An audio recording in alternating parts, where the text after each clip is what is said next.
This is the Big O Show. This is the Big O Show.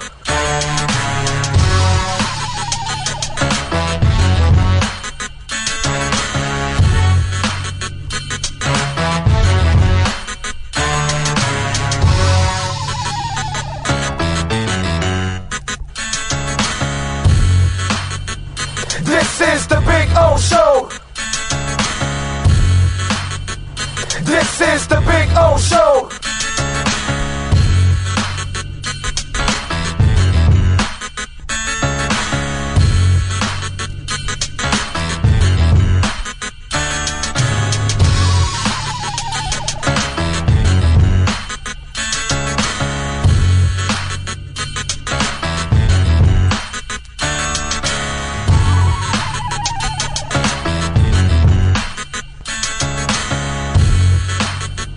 This is the Big O Show. This is the Big O Show. This is the Big O Show. This is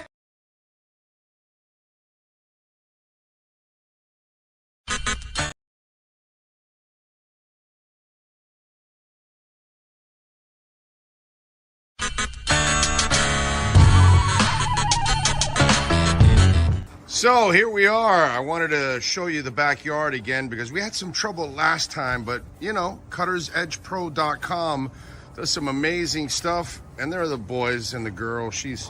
They're having fun. There we go. Right, Maiden? Right, Bono? There we go. They're having fun. I'm having fun. Look at our Sylvester palm. It is beautiful. We got another one in the front yard like that. You can take your home and landscaping to the next level. And the artificial turf, look at that. Look at that, the two dinosaurs going at it, huh? Look at that, gotta love the dinosaurs. Look at them, they like to bite each other's legs. That's what they do, they play with each other and then they bite each other and they piss each other off. It's fun. One is Bono, which is the one farther away from you, and Maiden, she's the girl right here. She's a badass, that's for sure. So anyway, see the flowers are coming out. Very nice. Cuttersedgepro.com, folks. This big tree there will start budding that I'm showing you there soon. It'll have all kinds of flowers. I'll post another video and I'll show it to you. This is a backyard where everybody gets to hang out. Over there in the corner there, I put the barbecue and cook. So that way it's the farthest away from the house, you know. If I light myself on fire or somebody else, we're out in the corner away from everybody. There you go, so you can get some flowers coming out, which is a beautiful thing. And I swear by this artificial turf, it always looks phenomenal. I don't have to cut it. I don't have to water it. And so I'm saving a lot of money, hundreds and thousands in the long run, because I'm not watering or, of course, cutting the grass. And you know, here in South Florida, we cut the grass like every 10 to 14 days.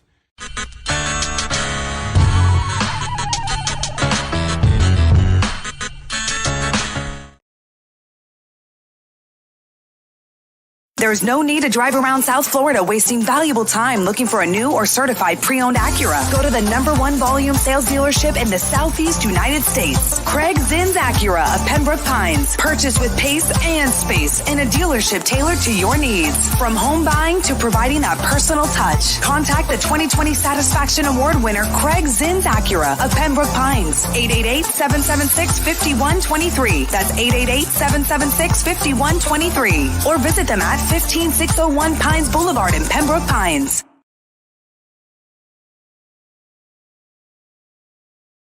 For over 16 years, EJDconstruction.com has provided South Florida residents quality craftsmanship, accurate project management, and exceptional service. That's why EJDconstruction.com is an A-rated member of Angie's List and the Better Business Bureau. When you're looking for the right custom home builder for additions or home remodeling, please call my friend Eric at 305-433-4843. That's 305-433-4843 for EJDconstruction.com. If you're a Miami sports fan, then there's only one store to go to, and that's Caneswear at Miami Fanwear in Davie. They're your one-stop shop for all your Inter Miami CF, Canes, Dolphins, Panthers, and Marlins merchandise. They have hats, t-shirts, game day jerseys, and so much more. Located at 2511 South University Drive in Davie and open 24/7 online at caneswear.com or intermiamiwear.com. Call them at 954-835-5597. Caneswear, the spot where Inter Miami and all Miami sports fans shop.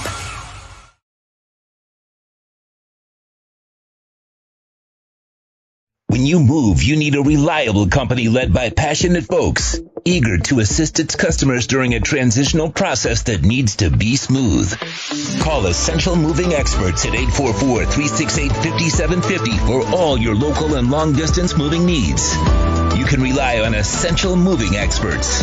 Mention the Big O Show and get $150 off. Family owned and operated, they offer free 30-day storage, full-service moving, fully licensed, bonded, and insured. Moving was never so easy. EssentialMovingExperts.com.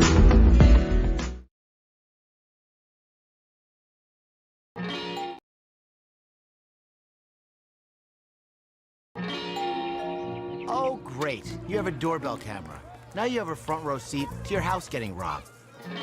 They're breaking into my house! Ooh, there goes the TV. I'm sure it'll turn up at the pawn shop. No, not the TV! Just because you can see them, that doesn't mean you can stop them. With Slogans, you get 24-hour monitoring, a free home security system, and professional installation. Plus, free doorbell camera, one that'll actually work for you. Get out of my house! Get out of the house! Call 1-800-ALARM-ME.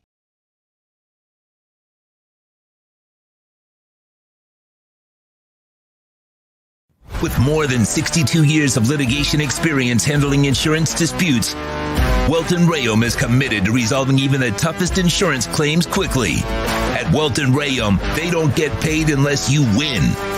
They handle complex personal injury claims caused by the fault of another in both state and federal courts. They handle auto, trucking, motorcycle, slip and fall, and bicycle accidents. Call 954-966-4646. That's 954-966-4646. Welton Rayom can help.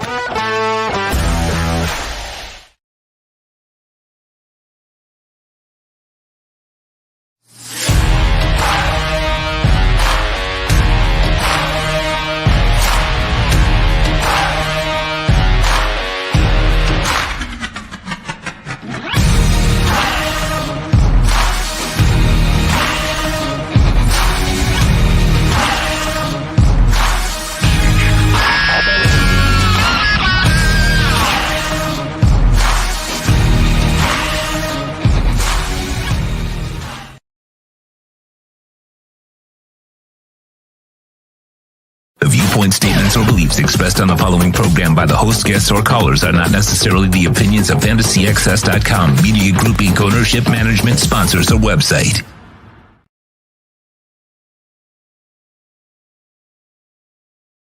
When it comes to South Florida sports teams, very few in the media have witnessed, lived, and covered it like the Big O. Let's start the program dedicated to your favorite South Florida teams with a passion that's unmatched. The Big O Radio Show is on. Here's the Big O.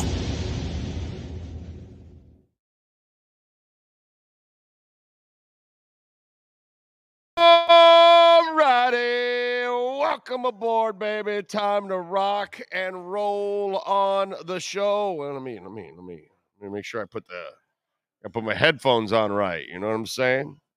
I put on my headphones on right here. We had Hialeah Park right after camp.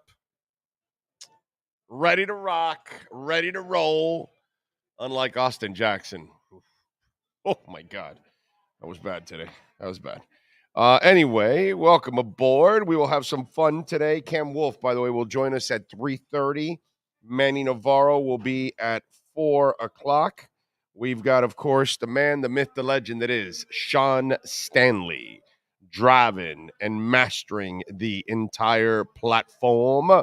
By the way, very nice to meet some of you out there today at Dolphins camp. That was actually cool to meet some of you out there. Always appreciate it. And good day practice, actually. It was It's a fun day of practice. One-on-ones were fun to watch. So it was all good in the hood. So we'll talk a little bit about camp. We'll talk obviously Marlins back in action tonight against the Phillies. I guess they did not add a bat, unfortunately. So now they got to go through the waiver wire, which they're not that kind of team that's going to be able to go through. Yeah, huh? It's still open today. I thought it was on yesterday. My mix up. I thought it was the 31st. It goes to the first at 6. I thought it was yesterday. Oh no, yeah. So the Verlander. So yeah, it must be today still. Yeah, Marlins aren't going to be able to get a bat, unfortunately. That sucks. I would hope that they would get a bat. But listen, I understand what they are. I know they're not an organization that has, the kind of cash that you really kind of need in order to succeed. They were probably trying to find somebody as a young guy that somebody may be willing to trade so they can control. But an outright free agent, big money, salary, that kind of stuff, that's not the kind of bat that they were going to acquire, unfortunately. And by the way, they've gotten burned with Avisail Garcia. Soler's had a really good year this year, but you can go back and say, the signing wasn't that good before. This year has been pretty damn good, but I think that's because he probably wants out too. He probably wants to get traded, somewhere else. So we'll see what happens. Anyway, Ray, you like my Vivek hat, baby? Huh? You like my Vivek hat? There you go.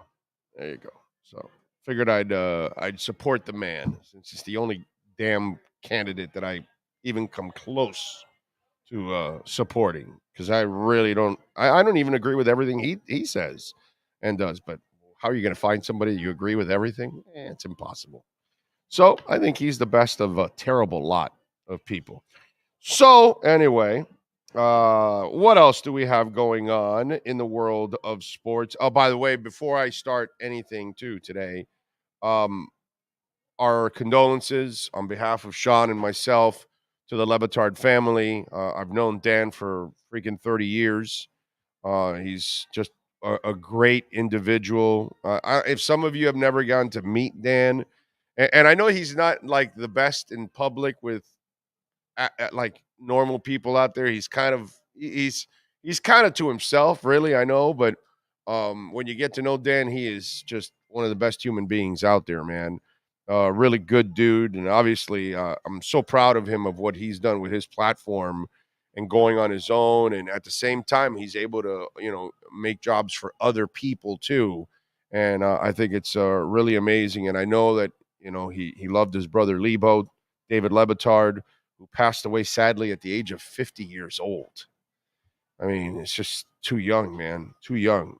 So our thoughts and prayers to the Lebitard family. I know it's got to be brutal. And I read the story that obviously this was going on for over a year. And I kind of went through that myself with my dad, that it was a couple of years that you kind of knew it was a time bomb and you just didn't know when the time bomb was going to go off. And it's the worst feeling in the world when you have somebody you love and they're sick, and then what the end game is and you can't do anything about it. And it's just one of those things that you just live every day until the day that you can. And then, then it really hits you. So I can imagine that right now the Lebitard family is just absolutely crushed. So, our thoughts and prayers to Dan and his family. Just it's got to be brutal. So just wanted to say that too before anything else here on the show. All right. What else do we have going on? I told you Cam Wolfe will join us Friday. Well, actually Thursday.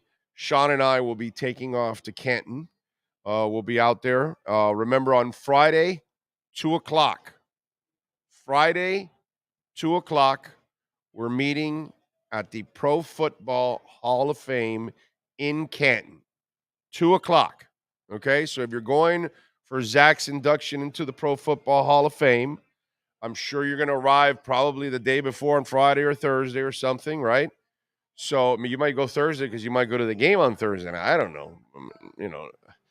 I had no interest going that early, to be quite honest. If the Dolphins would have been playing, then we would have been traveling today, actually, or tomorrow.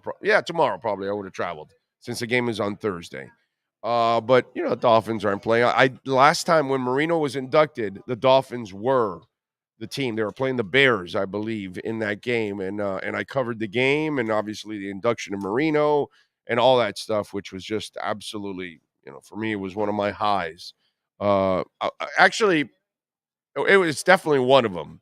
But what I enjoyed more was hosting the whole ceremonies in the stadium when Marino's number was, retired, honored, all that stuff. That was actually really, really cool. All that kind of stuff. That was one of the highs for me. So I'm looking forward to this one, and going to have some fun. So Friday, if you're going, all right, we are going to meet at 2 p.m. at Don Shula's bust in the Pro Football Hall of Fame. We're all going to get together. We're going to film it. We're going to all sing the Dolphin fight song. And we're going to put it on social media. And you know that thing is going to go super viral with our Dolphin Nation. So I want all of you out there that are going to be a part of it. So come on out Friday, 2 p.m. Everybody, all right? I want Dougie out there. I want Big E. I want Chris Barker out there. I want Dolph Freaky out there. I want 305 Sports Babe. I want all you crazy Dolphin fans that are, kind of the foundation of the fan base. Get your asses out there to Canton and join us on Friday, 2 p.m., and let's do something, for our Dolphins. You know what I mean? And we can also give Zach a little love too on the whole social media thing. So we'll have some fun with that. So if you are going, let's definitely meet Friday at 2:00 there. We'll do an early show Friday. I mean, we're in Akron, so I think we're like literally 20 minutes away from Canton. It's super close. So I'm not worried about that. So we'll do an early show and then go over to the Hall of Fame and hopefully get a crowd, man. Hopefully we'll have a crowd over there. Hopefully it's just not me and Sean Stem.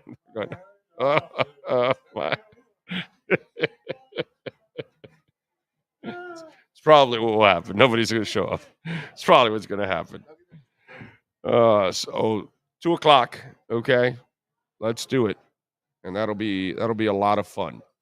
I see Brian Walters is number 1 in the chat board. Steve Chapman, number 2. Yes, Cam Smith is turning some heads out in camp right away. So that's good to have Kohu and Cam Smith, ready to go. And then eventually, Needham and Trill will be 100%.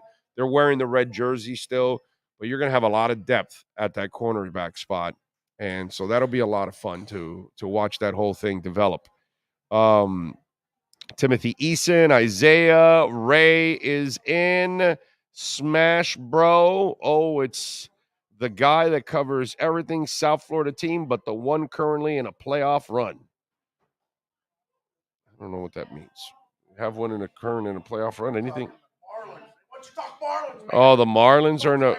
They're not in a playoff run. They're not in the playoffs right now. You better start talking Marlins on here there, Big O. I'll tell you what. What are you trying to be, Tobin, with what's that thing he does? No, I'm not going to be Macho Man. Macho Man. Oh, right? yeah. Yeah, there you go. Dig it. Snap it or something. Tobin's a trip, dude. He is a trip. Super V is in. Billy Shaw is in. Eric Storm. Defense looking great so far. Offense is going to be better. Having to face these guys every day in camp. Nice to see what looks to be a great defense after so many mediocre years. Yeah. Whoa, you got a great defensive coordinator. You got enough talent on this defense. You should be good. I see Eric in. Christo in. Dude 67. Chad. No doubt. Did anyone tear up during Zach's press conference Sunday? No, I don't think so. He almost teared up a couple times. Maybe we'll do that on Saturday when we're actually there. Mike Honcho is in. Maybe I'll do it on Sunday when I interview him. Sunday we'll do a one-on-one with Zach. So expect a one-on-one to drop on our platform with me and Zach sometime on Sunday. All depends when this slacker, puts it up. So also depends on how good the Wi-Fi is in Akron, Ohio. Yes, that is. No, we can't do it for very long. They were like, How long do you want them? No more than 10 minutes. I'm like, yeah, we won't even take. What? Your 10 minutes Me? and real 10 minutes is a little bit different. Oh, don't say that. That's just not right. It's accurate. Nyborg is in. Chris Wilson is fishing. I like it. Armando Swaim is in. Omar Lopez, Anthony Campos. Albuquerque Alex says, good afternoon, Big O and Sean. I've seen on X that garbage Stephen A. is talking crap about our coach, McDaniel. But see, here's the thing, Albuquerque Alex, all right, double A. Why are you watching Stephen A. Smith talk about football? That guy doesn't even know the people that are actually on the field or hurt or anything like that. I mean, he's been busted over and over again saying stupid shit that was completely off because he's unprepared. Stephen A., God bless him, dude. He is making a ton of cash there. I get the shtick that they have him running because that's all TV and radio mostly is shtick. And they do it just to get you guys hook, line, and sinker. So, it's like, listen to the NBA guys. Did you hear any news yesterday from Woj or Shams or Five Reasons or anybody that was talking about NBA? Oh, they don't like what the Heat are offering. Yeah, really? They didn't like it a month ago. They're just so desperate to get any kind of news out yesterday that they just, hook, line, and sinker. And if you buy that shit, then you're out of your mind. But that's what they do in the media constantly. They're trying to sell you BS because it's a 24-hour news cycle. So here's ESPN. Let's get loudmouth Stephen A. to scream about something. And so, and he may even like Mike McDaniel. But this is just something that, it doesn't affect his world, so he can go off and then he'll get a rise out of you all out there. I saw it go through my timeline, and I just didn't even bother. Somebody else was posting it or whatever. And I saw it, and I just went like this. Look, I get it, man. You want to listen to him talk basketball? No problem. He knows his basketball. I don't want to hear him talk about football. I have no interest listening to Stephen A. tell me anything about baseball or football or hockey. That's like listening to Charles Barkley and then they put him somewhere else when he knows nothing. He barely knows basketball. He barely actually knows who's playing in basketball. Let's put it that way. You know what I'm saying? So it's so I don't understand. The second I hear Stephen A. talking football, I don't even bother anymore. He has zero credibility. That's a guy, like I've said 100 times, when I was like 14, I forgot more about football than Stephen A. will ever know. What I forgot at 14, and I'm 56. I don't even want to get into what I know now compared to Stephen A. I'll make his ass look like a nursery child. So that's the problem that, some of you out there, you don't get what's being sold to you politically, economically, entertainment, sports. You're not getting how they're lying to you and constantly misleading you. And so that's because they don't care about credibility. They don't care about anything anymore. They just care about getting clicks. And how am I going to get my clickbait? And there you go, Albuquerque Alex. They were successful. And it works, man. It works because there's a lot of people that buy it. And then there you go. Now you're all worked up because a guy that doesn't know football, you're worried about his opinion. Think about that. A guy that doesn't know football, Stephen A. Smith, is a complete freaking moron when it comes to football. And you're worried about his opinion? Come on, man. So, anyway, Crystal says, I just turned 50. Damn, that's bad news to hear. It's Crystal, man. We're all a number, bro. You know, when the good Lord calls us, we go. Yeah, we're all standing in line. We don't know when our day is. You could be Keith Richards from the Stones, who still smokes like 8 packs a day and is like 80 years old, and there he is jamming, bro. He's done more drugs than most of you've done in your entire life in 1 week. And there he is. You know what I'm saying? And most of us would have been dead if we lived the life of Keith Richards. We would have been dead decades ago. And there he is. DNA cannot be explained.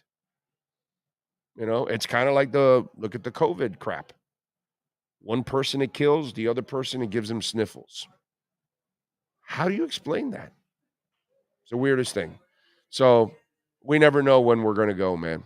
Don't I tell? What do I say on this show all the time? Every day's a blessing, right? Every day you open your eyes, it's that. Thank that person up there. Every day you open your eyes and enjoy it, take advantage of it, because we don't know when our last is. We could be 15, we could be 75, and we have no idea. It's screwed up, man. And to see what happened to Lebo happens every day. People get taken from us. I lost my best friend. It's going to be 2 years in December 9th. Like my brother, my best friend, I think of Bill every single day, dude. I have this gaping hole in my heart and in my life that I can't ever it's a void I will never be able to fill because there's no other Bill Preston. You know what I mean? So it's this is an unfair world. Bet your ass on that. Just try to enjoy as much as you can. That's all. That's what I would tell you. Marlins versus Philly. Who are you rooting for? I'm always rooting for the Marlins, no doubt. Why would you ask that? I'm a South Florida guy, through and through. I don't root for I used to root for the Phillies when we didn't have the Marlins. I rooted for the Sixers when we didn't have the Heat, and I rooted for the Flyers when we didn't have the Panthers. Always rooted for the Dolphins, always rooted for the Canes. That I always had here. But I never had the other three teams growing up here as a kid that was born in Belglade, grew up in Little Havana and Hialeah. I only had a couple of pro teams here. And so I had the other Philly teams. And again, to kind of, because we always have like people that revolve and all that to kind of tell you my story a little bit. My dad was a trucker and he would buy a lot of trucks in the Northeast. And one of the places that he would go to buy a lot of trucks was in Philadelphia. He would go also to Dover, Mass. And there were some auctions in those places in Philly and in Dover where he would go to pick up trucks. And I would actually go with him as I got older, when I was like 8 and 10 and 12 and 14 and stuff like that. And we would get the trucks that had the cab and then the flatbed in the back. There was no, like dump truck in it or anything like that at that moment. It was just the cab and the flatbed. And then we'd stack another one just like that and maybe another one.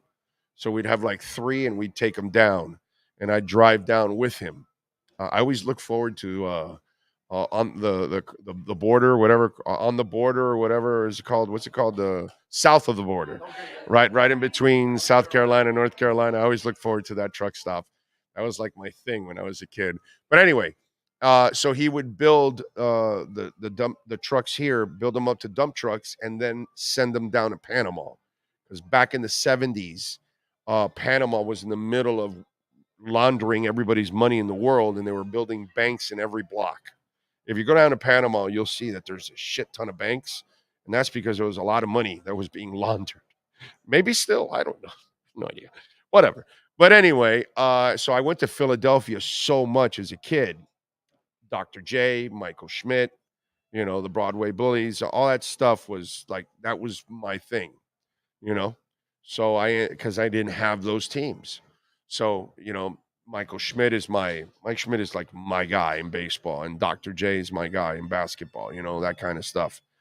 So, yeah, that's where the Philly thing comes from. But that's all been dumped once I got my local teams, because I'm a hometown guy, always been a hometown guy. So that's how it goes for me. So, no, I don't root for anything that is in South Florida anymore. Alejandro Molinar, Big O, Grandpa Sean, and Finn Nation visiting family in Illinois, but staying tuned. Keep up the good work. Fins are in good shape at running back. No need to overpay there. Well, they weren't going to overpay at any point. I tried to explain to people that. It just, So if he signs on their terms. And brother, he must be so torn. Dalvin Cook is torn right now. Okay? Bet your ass, some of you out there thinking, oh, he's waiting. No, dude. He ain't waiting. Dalvin Cook ain't fooling me, dude. Okay? Dalvin Cook is dying to sign with the Dolphins. He can't wait to sign with the Dolphins. But they're not offering enough. But he doesn't really want to sign with the Jets. He may have to, because they're offering him more money. And if that's what that's his last thing, it's money or love for Miami. Money or love for Miami. So I left Miami once for a job. And I told my wife I'll never do it again. And I've had opportunities. And I said, nah, I'm going to stay here. And I stayed and tried to make it in local radio, but obviously local radio is a freaking disaster, as you all know. And then this has happened, which has been a blessing. So, but Dalvin Cook is not kidding me. He's not fooling me. He's dying to sign a contract with the Dolphins. He badly wants to sign a contract with the Dolphins. He's just now in a world of frustration, no matter what he tells you, because he was going to make a lot of money in Minnesota and they decided not to pay. And now he's in the same quandary that all these running backs are, unfortunately. They got no respect, they got no love, and nobody's going to give them big money. And they don't care who you are, bro. They don't care if you're Derrick Henry. They don't care if you're Aaron Jones. They don't care if you're Dalvin Cook, Joe Mixon, Aaron Eckler. They don't care, Saquon Barkley. They don't care. And that's his problem. He can put whatever face he wants in front of the media, in front of you guys. Oh, I had a great time in New York, this, that. It's killing him that he may have to go to New York. That's why he hasn't signed. Normally, players sign when they love the place and they met the guy and they met Aaron Rodgers and this and that, and the head coach calls it a meet and greet. Hell, at least Chris Greer says, hey, Dalvin's a hell of a player. That's why everybody's talking to him. Everybody would love for him to be a part of their team. He had a more complimentary thing to say than actually Robert Saleh did. Yeah, it was a meet and greet. You can call it a meet and greet. Really? Is that what the free agent wants to hear? Telling you, dude. I am telling you. It's killing Dalvin Cook right now. He can put whatever face he wants in public. He is dying to sign with the Dolphins. Dying. But it's killing him that if he has to sign with his hometown team, he has to take a haircut that he did not want to take. He looks like Telly Savalas right now. He's balding, baby, because they just cut out all that hair. They offered him no money. Of course, it's not no money, but you know what I'm saying. Yes, sir. Josina Anderson puts out a video that says two things that Dalvin Cook needs to show the New York Jets. One, that he wants to be there, and two, that he'll defer to Breece Hall. Nick Hicks retweets it and he goes, "If that's what it takes, they're 0-2." Yeah. It's a meet and greet, bro. It's a meet and greet. When the head coach said that, have you ever heard that about a free agent that you want? No, of course not. He'll sign here. He'll sign here. I thought he would have signed by now. This is like the thought. I thought right when they started over the weekend, I thought he would sign now. So this is the part where I think I'm wrong already because I thought he would have been signing already. There's nothing for him to wait for anymore. Bro, just go be happy and sign with your Dolphins and win with the Dolphins. The Dolphins are going to have a hell of a team. With or without you. With or without you, dude. So it's up to you. You know, where do you want to be? And to me, Dalvin Cook is not kidding me, not fooling me in any way, shape, or form. That dude wants to be here badly. Badly. But running backs are just not loved right now. It's just the way it goes. Let's see. Big O, who are your 10 favorite Dolphin players of all time? God. Shafasi, that is hard. Marino, Zach, Nat Moore, Jason Taylor. How many was that? 4? Zonka.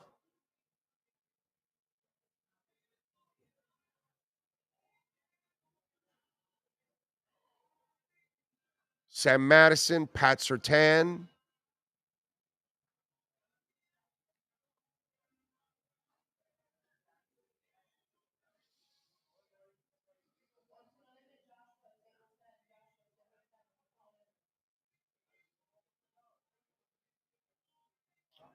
John Offerdahl. Holy shit. How did I forget John Offerdahl? Oh, my God. John, I'm so sorry. You're in my top 5, actually. My God. Oh, I'm so sorry, John Offerdahl. God. John Offerdahl is like one of my favorite. John Offerdahl, not more like, like right up there as all-time favorites, dude. I love freaking John Offerdahl. How did it take me so long to get John Offerdahl in there? What a moron I am.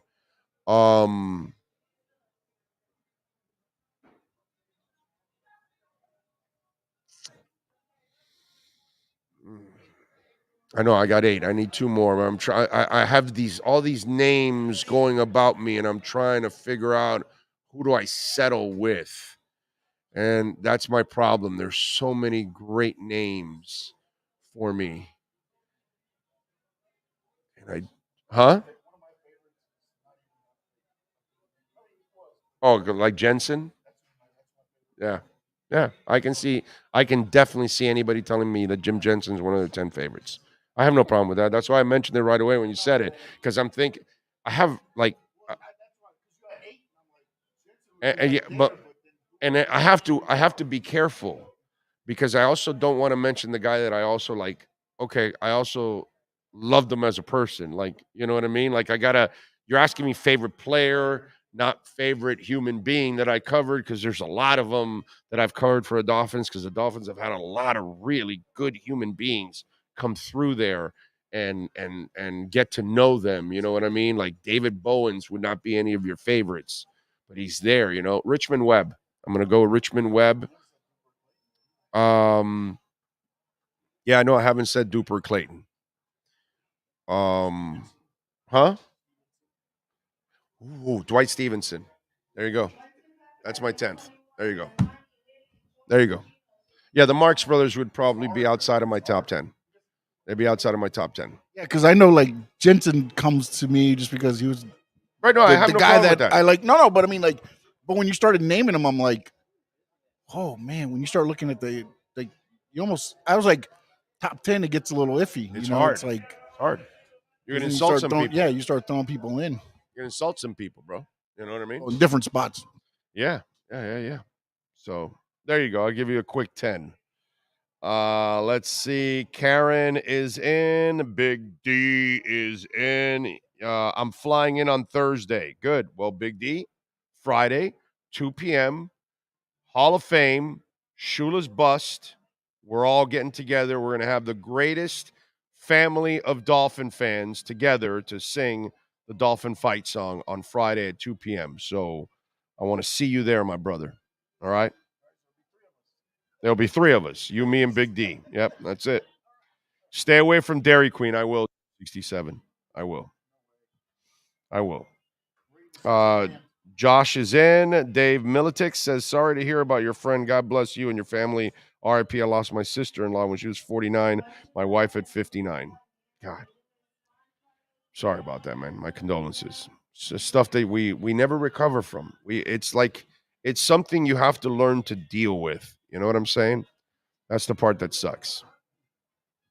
So, oh, there we go. We got who's there? Cam is ready to go. All right, let's unleash the Wolf Pack.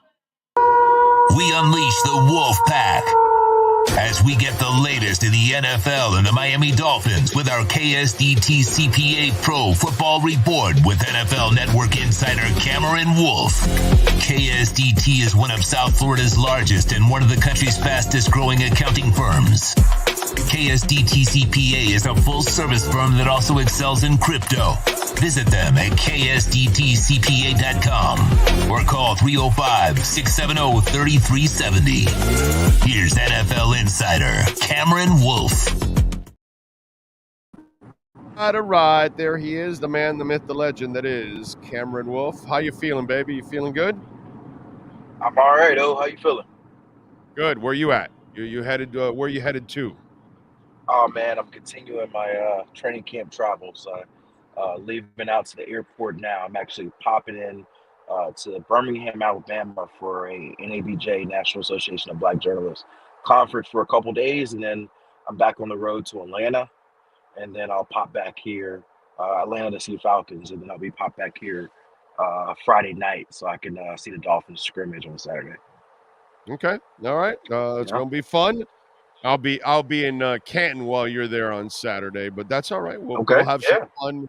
We'll have some fun with Zach and go through that experience. I went through it with Marino, and that was a lot of fun. I think it's something that if you're a fan of whatever team you're a fan of, if you got one of your favorite players that goes to get inducted, I think it's an experience that all fans should try to have if they can. You know, go see your favorite NBA or NFL player or Major League Baseball player. I know you're a baseball guy. Have you been to Cooperstown yet? I have not. I should go. I did go to the Phillies Marlins game last night, which the Phillies finally found a way to win while I was there. But I have not been to Cooperstown. Oh, you got to go, bro. It's the best of the Hall of Fames. Gotcha. It's the best. Really? It is. Oh, really? My God, yes. You know, the football one, you could tell they had to add pieces along the way and all that stuff. This one is so well constructed. The building is beautiful, and then it's part of an entire town. Okay. And Abner Doubleday, like his field is right there, like next to it, like the players play in Doubleday Field. Like holy crap! And then all these bars, dude, up and down the street that are just baseball bars. You know what I'm saying? Like it's the coolest experience. And then the town is like, it's like when you drive in, you're like, holy shit, am I in 1950? Okay. Like everything is Americana 1950. Cut grass, white picket fences.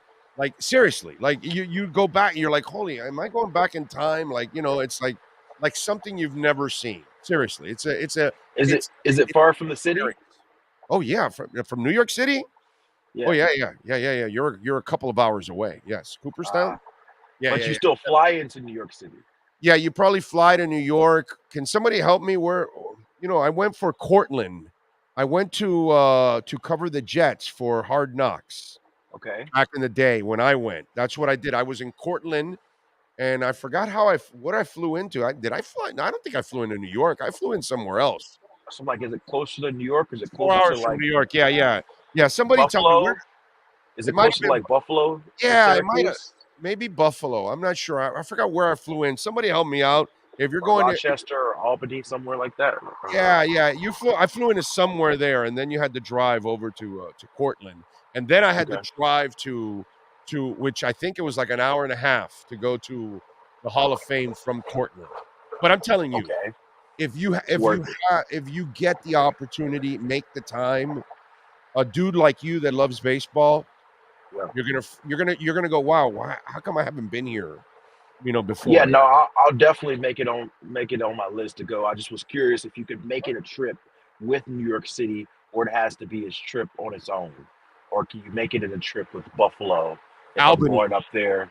Albany, Albany, okay, Albany okay, is the that one. makes sense. I was like, I figured it has to be somewhere near a city. I don't Right. know how far Albany is from 70, Buffalo. 70 miles to Cooperstown. So right there, From you land. 70 miles from Albany, 70 miles from Cooperstown. Yep, exactly. Gotcha, That's what Sean just looked up right now. So it gotcha. looks like I flew in because this was a long time ago, bro. This was, dude. It was when they were last on Hard Knocks, the Jets. Okay. It was the fat guy. What's his name? Ryan. He was the Oh, guy. Rex Ryan. Yeah. Rex Ryan. Yep. Okay. Oh, Gotcha. Albany to Buffalo is 4 hours, bro. See, you can't make it in a Buffalo trip either. Then it's got to be a trip on its own. I was Yeah, trying to figure out if it was like an hour from Buffalo. I'm like, okay, maybe I'd come in Saturday early yeah. and make that trip before a Bills game. But nah, 4 hours is Well, way too long for that. or you fly to Albany and then go to Buffalo. Right. You could do that. Gotcha. You Gotcha. could fly into Albany the day before, go enjoy Cooperstown, and then go to Buffalo the next morning. Because Right. You just fly out of Buffalo. I'm sure there's Yeah. there's flights in connecting those cities. I'm sure Right. of it. You know what I Right. mean? But I'm telling you, it's an experience you got to have. All right, so I know you weren't there today, and let me run something by you. So far, Austin Jackson, I have not necessarily been convinced. The Kendall Lamb guy has been doing a really good job. And I know Mm-hmm. Isaiah Wynn is kind of the swing guy, and he Mm-hmm. also can play guard. Now, Yes. Kendall's been practicing more at left. Mm-hmm. I'm starting to think maybe you need to start practicing him on the right side, because maybe that's your starting right tackle, him or Isaiah Wynn. I know it's early, bro, but I saw Austin Jackson today look like an absolute cigar store mannequin with Phillips and Ogba. I mean, Yeah. it was not good. So I'm just wondering your thoughts on that. Yeah, so obviously I wasn't there today, so I didn't see that one up close. But I'll tell you what, the defensive line has been dominant over the offensive line pretty much all of training camp so far. And so I wouldn't feel easy about any part of this offensive line right now outside of, Robert Hunt, and maybe Connor Williams. I mean, Teron Armstead is your best player, but you got to worry about his health. And I think that's why you see Kendall Lamb getting a lot of snaps at left tackle. Obviously, Teron hadn't been out there. And although you love for Toronto to play 17 games, he's never done that in his career. And so I think you need to plan for who's going to be your left tackle if Toronto gets hurt at some point in the season. So I think that's why you're seeing Lamb get that spot, because he has played right tackle in the past. And so in theory, he knows how to play right tackle. The question is, do you feel comfortable enough for him being your third offensive tackle, your guy who's up on game day? Austin Jackson also has played left tackle and right tackle. And so, And guard. and guard. So, yeah, I don't think it's out of the realm of possibility if Austin Jackson struggles enough that you plug Lamb in there and then maybe Austin Jackson's the swing. But the point is, they've got to have all the guys that they're competing for this role have to play multiple spots for them to be active in game day. So that's why you're going to see Isaiah Wynn play both tackle and guard, because if he's active on game day, even if he's not a starter, you need to be able to go in if the left guard gets hurt, or if the right guard gets hurt, or if the right tackle gets hurt.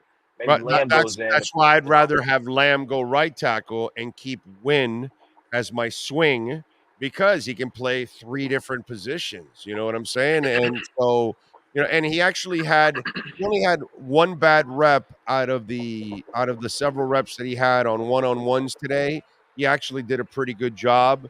I thought Kendall also did a pretty good job overall. I think on one he might have struggled a little bit, but he's done overall a pretty good job. By the way, Connor Williams, and you know what? Eichenberg had a good day today. There was one time that he struggled, but Eichenberg is a guy that, out of Austin and Eichenberg right now, Eichenberg is the one that's showing a little bit more improvement, actually, than Jackson right now. I don't know what you've seen so far from the days you've been out there. Yeah, so I'm on it. I'm going to be honest with you guys. I don't really start watching the offensive linemen until the pads come on, which was yesterday for the first day. And Right. so I would have had one day of watching the offensive linemen. But the problem is I was on set on live TV from 10 to 2. And so I saw very glimpses of practice, but not enough for me to tell you how much Liam has looked better or Austin's looked better. I can only tell you kind of my experience throughout camp. And, I would love to see Isaiah Wynn get some competition at guard to Liam Eichenberg. And if Eichenberg wins that job, great. I would love to see Lamb and Wynn give competition to Austin Jackson. And if he wins that job, great. You want your young players to win it, but I don't want the job to be given to them. I guess that's my point. I think there's been a perspective of we really badly want our recent draft picks to be the guy. And that's fine to want that. But the reality is, if the guy's not good enough, the guy's not good enough. And so I'm very eager to see joint practices upcoming against the Falcons, because to me, that's where you're going to truly see a lot of how good these guys are in the trenches. And then with the Texans a couple weeks later, I think that'll give you a good glimpse of, is Austin Jackson good enough to start? Is Liam Eichenberg good enough to start? Or do you have to look at other options?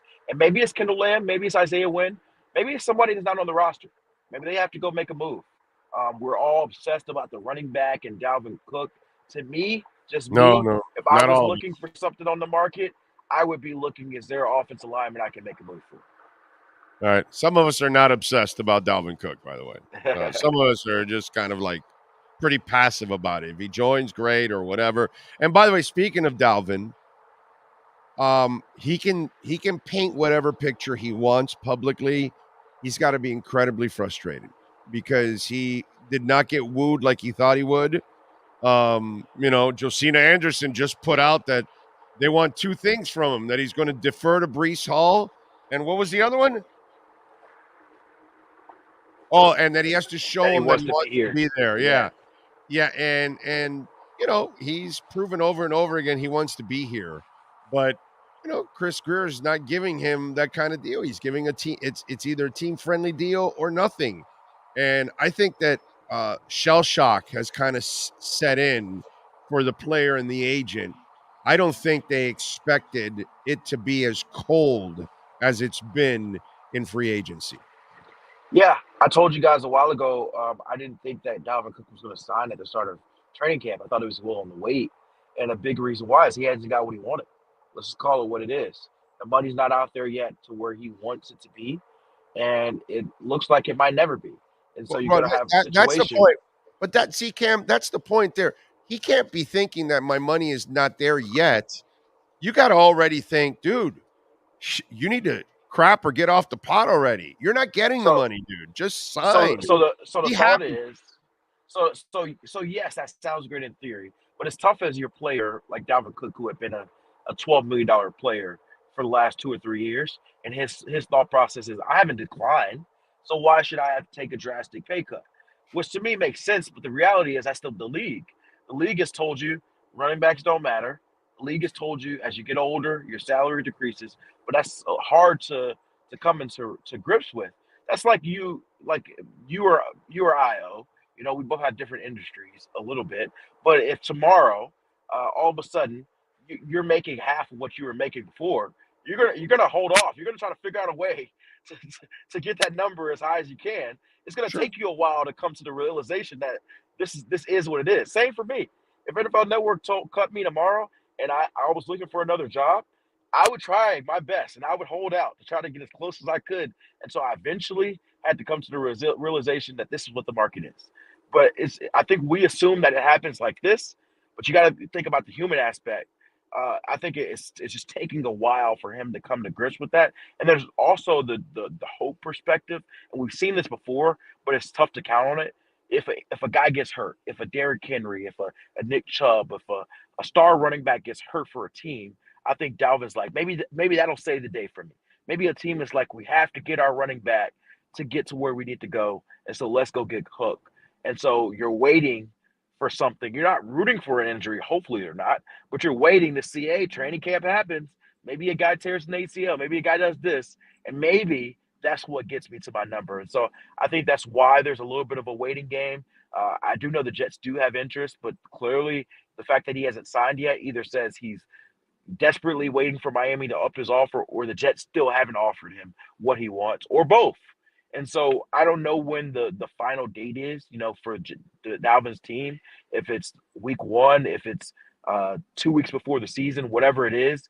But eventually, he's going to have a date where it's like, if I'm not getting anything better by this, I'm just going to have to take whatever's the best offer for me. Yeah, but if you want to be the guy, you don't do that by showing up a week or two before the season starts. That's you're guaranteed of being on the back end of the rotation if that's what you're going to do. Now, if you do want to be the guy, well, don't you show up already and get in there and then prove to everybody that you're still the guy and you can put up the numbers. You know what Well, I'm that's saying? if that's if just playing and getting the role was the only factor. Money is a big factor. Money is a big factor. And so, I think he's going to hold out until he feels like he has to sign so he can try to maximize that dollars. I think based on what I know, if the Dolphins or the Jets up their offer, let's say 2 million from where they are now, 2-3 million, I Right. think that he would sign. I think that's what he's hoping for. I don't think it's hey, I need to get an extra 5 or 6 million. I just think it's a 2 or 3 extra million. He knows the reality of the situation. He's not going to make more money as he gets older. Whatever he makes this offseason is probably the most he's going to make for the rest of his career. And then what he makes next offseason, it's probably going to be the most he makes. It's going to decline. And so as he starts to see like the rest of his career and his earnings potentially waning down, I think he's saying, hey, I got to get everything I can out of this situation. And he knows that I prefer to be in Miami, but I want them to come to my number. Right now, the Dolphins and Chris Greer are saying, this is our number, and if you don't want it, we'll roll with Raheem Mostert and Jeff Wilson and Devon A-Chain and keep it moving. Well, Cam, your boy is doing well in camp. Your namesake is doing Yes. well in camp. I mean, it's funny because I always He's laugh. got a great name. No doubt, but I always laugh at Dolphin fans that like point at Noah. Oh well, he missed on Noah, and it's like, hey, moron. He drafted Minka and Holland and Brandon Jones and X and he found Needham and they found Trill and you look around like they hit on a lot of their secondary guys. Yeah, I know they missed on Noah. Okay, great, fantastic. That was a project. That was a kid that was converting from receiver to corner. Well, Cam Smith looks like he's all the other guys with Kohu and everything else. He looks like he is just making the transition, dude. And in a year where you lost Jalen Ramsey for a few months, I don't know it could get any better if you actually could keep on Cam on the outside and Kohu inside. That'll be really strong for them if they're able to do that. Yeah, I like Cam Smith a lot, and I can relate what I'm about to say to both Cam and Noah. The hardest thing to teach cornerbacks is the innate stuff, the instincts, the Yeah. ball skills, the ability to make plays. And I think that's what you're seeing with Cam Smith, who has that natural ability, versus Noah, who he had to learn it and be taught it. Right. And One's learn how to react a to the natural ball. corner. One's a natural corner. The other one's Correct. And so I'll tell you this: Cam Smith is not the most polished player. He's still very raw in some areas. He's a little grabby. He's going to get some penalties early in the season. That's his game. But I'd much rather have to teach him to be a little less physical than to have to teach him how to react when the ball's in the air. And so that's why I think the difference with Kohu. Same thing with Right. Kohu, right? Exactly. You have to coach him to be less aggressive because Right. that's about the most aggressive corner I've ever seen. I would love to tell a guy to get a little bit less dog than to try to find out how to put the dog back in him. It's hard to put a dog in somebody that don't got it. Oh, yeah. But Impossible. if you got the dog and you just say, hey, let's not bite everybody. Let's just bite sometimes. You can work with that. It's hard to tell the guy to bite when they don't know how to bite. And so I think they got some guys that can bite, and Cater and Cam, obviously X. And so they're not Jalen Ramsey. Don't confuse this. Jalen Ramsey hurts, and you're gonna be a worse off defense without Jalen. But I think that they're okay with the guys they have, along with Eli Apple. I don't think they're going to be exposed by any stretch. And I definitely think it'll be better than last year because they've already had the reps. At least Cater has. You have some other guys who've had the reps that it's not like, oh, we lose our top corner and everything goes to panic. And they also have a defensive coordinator, Vic Fangio, who can scheme it up. Yeah, no, I'm with you. That's why I'm looking forward to it. But man, it's really nice to see the transition that this young man is making right away. That has got to make Chris Yes. Greer feel good. That's got to make the coach Fangio feel good, because once you lose Jalen Ramsey, that's a huge loss. The beauty is that's the spot you can lose somebody if you're the Dolphins, because that might be your Thank you. deepest position, overall is corner. So you can survive for now till you get Ramsey back. And when you do, oh my God, Cam Smith will have all that playing time. Your secondary is going to be really nasty and deep. Absolutely, absolutely. I just got to the airport, so I'm gonna have to run. Go ahead. But Do your I'll thing. I'll leave you with this. Like, I talked to Mike McDaniel on an interview on Sunday that ran on NFL Plus and our coverage there, and I asked him about the Jalen Ramsey injury, and the one thing he said is we didn't trade for Jalen Ramsey because we needed a cornerback. We traded for Jalen Ramsey because we wanted an elite playmaker on defense, and so we don't believe that all of a sudden we lose Jalen Ramsey and last year is panic at cornerback. We think the corners are fine. Now we'll have to find other players to step up as far as a playmaker, but that responsibility is not solely on the corners. And so I think you'll see the defensive line in the front seven, which has played very well so far and can't step up. And then you'll see some of the safeties like Javon Holland and Brandon Jones step up and take some of that burden of losing Jalen Ramsey as well. Follow him on Twitter at Cameron Wolfe and catch his work there at the NFL Network. Cam, safe travels, my brother. Thank you for taking some time. Absolutely. Have a great one. Do your thing. There you go. Don't forget, man, KSDT CPA. Show them the QR code, and you can use that code right there if you want to reach out to them. If you haven't done your taxes, if you haven't done your business taxes, your personal taxes, there you go. Use the QR code. Reach out to our people at KSDT CPAs. Offices in Dade, Broward, and Palm Beach County. Going to be opening up an office very soon. Already taken over there in North Carolina. I believe it's in the Charlotte area, was it, or maybe Raleigh? I'm not exactly sure. Now I'm brain farting, but they are getting into North Carolina and moving into other places. Top 200 firm by Forbes. Reach out to them if you want a company you can count on to do your personal or your business taxes. KSDT CPAs will get it done. This has been the KSDT CPA Pro Football Report with NFL insider Cameron Wolfe. KSDT is recognized by Forbes as one of the top tax accounting firms for 2022. KSDT CPA is a full-service firm that also excels in crypto. Visit them at ksdtcpa.com or call 305-670-3370. Cam only greets the limo when in New York. Yeah. Big O, the Colts must not want to protect their new QB. They are kicking tires on Jesse Davis. Are they really? Oh, my God. Oh, my God. Jesse Davis. He should be a matador, not an offensive lineman. Seattle could use Dalvin Cook right now with guys hurt. Cowboys have no one behind Pollard. Broncos could use Cook with guys hurt.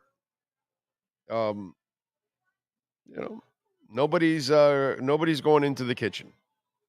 So, what are you going to do? Pat in Asheville. By the way, we have a pair of tickets for the scrimmage. Am I correct there, Pat? Is it the scrimmage that you sent me? You guys got to send me an email at Big O Radio Show if you want to go. Let me see. Let me make sure here. Let me make sure. The joint practices on Tuesday. We got a pair of tickets for the joint practices on Tuesday. If you're actually going to go, send me an email at bigoradioshow@yahoo.com, and we'll pick a winner, and I'll send you the link for the tickets if you're available on Tuesday to go for the joint practices. So go check it out there on Tuesday, okay? Could see Dalvin signing with the Seahawks or someone. We'll see. We'll see. Can't wait to see Vivek on the debate stage. He's going to really impress some people. I think so, too. He's going to crush a bunch of people. He's going to make them look completely stupid because there's a bunch of morons in that thing, And if the orangutan wants to show up, then he'll crush him and he'll crush Dumb Santis. And so, but whatever. We'll have some fun. This dude is actually got a brain. Not like some of these morons that are in that party. So it's pretty simple. They can go with the normal name and they'll lose the election. They can go with this guy and they got a shot to win. So I'm not a Biden guy. I'm not a Trump guy. Neither one. But this is the only guy that I kind of like, man.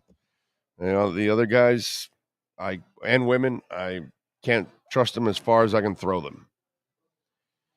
Atlanta joint practices 8/8. So it's August 8th, he's saying. So if you could go to it, okay, on Tuesday, send me an email at bigradioshow@yahoo.com. I will pick a winner there, and I'll send you the link. You'll know you're the winner because you'll have the tickets by the email link. So we'll pass it on to you. Thank you, Pat in Asheville. Pat in Asheville was not going, so instead of letting them go to waste, he's giving them to somebody here on the platform. Okay? Telling you, you'll meet few people in the world that are more decent than Pat in Asheville. He is a good dude, man. Good people. The only way the Dolphins sign Cook is if Mostert or Wilson get hurt in training. No, they'll sign him. No, Edward, that you're wrong, because they're not going to be like, oh my God, that we got to give up a bunch of money. They got people to pay. They got a lot of people, a lot of contracts that are coming up. They're not going to go crazy on a running back. So it's up to Dalvin if he wants to sign a team-friendly deal. Okay. Do we have Poop yet? Poop is ready to go. I mean, Manny is ready to go. I'm sorry, I was thinking Poop because I saw him today at camp. We got the Canes practicing. Manny Navarro with our Canes Wear Miami Hurricanes report to start hour number 2. If you're a Miami sports fan, then there's only one store to go to, and that's Caneswear at Miami Fanwear in Davie. They're your one-stop shop for all your inner Miami CF, Canes, Dolphins, Panthers, and Marlins merchandise. They have hats, t-shirts, game day jerseys, and so much more. Located at 2511 South University Drive in Davie, and open 24/7 online at caneswear.com or innermiamiwear.com. Call them at 954-835-5597. Caneswear, the spot where inner Miami and all Miami sports fans shop. The viewpoint, statements, or beliefs expressed on the following program by the host, guests, or callers are not necessarily the opinions of FantasyXS.com, Media Group Inc. ownership, management, sponsors, or website. Time for Canes fans to get what they want. Information, insight, and perspective. It's the Canes Wear Miami Hurricanes Report with Manny Navarro, exclusively on the Big O Radio Show. Here's Big O and insider Manny Navarro.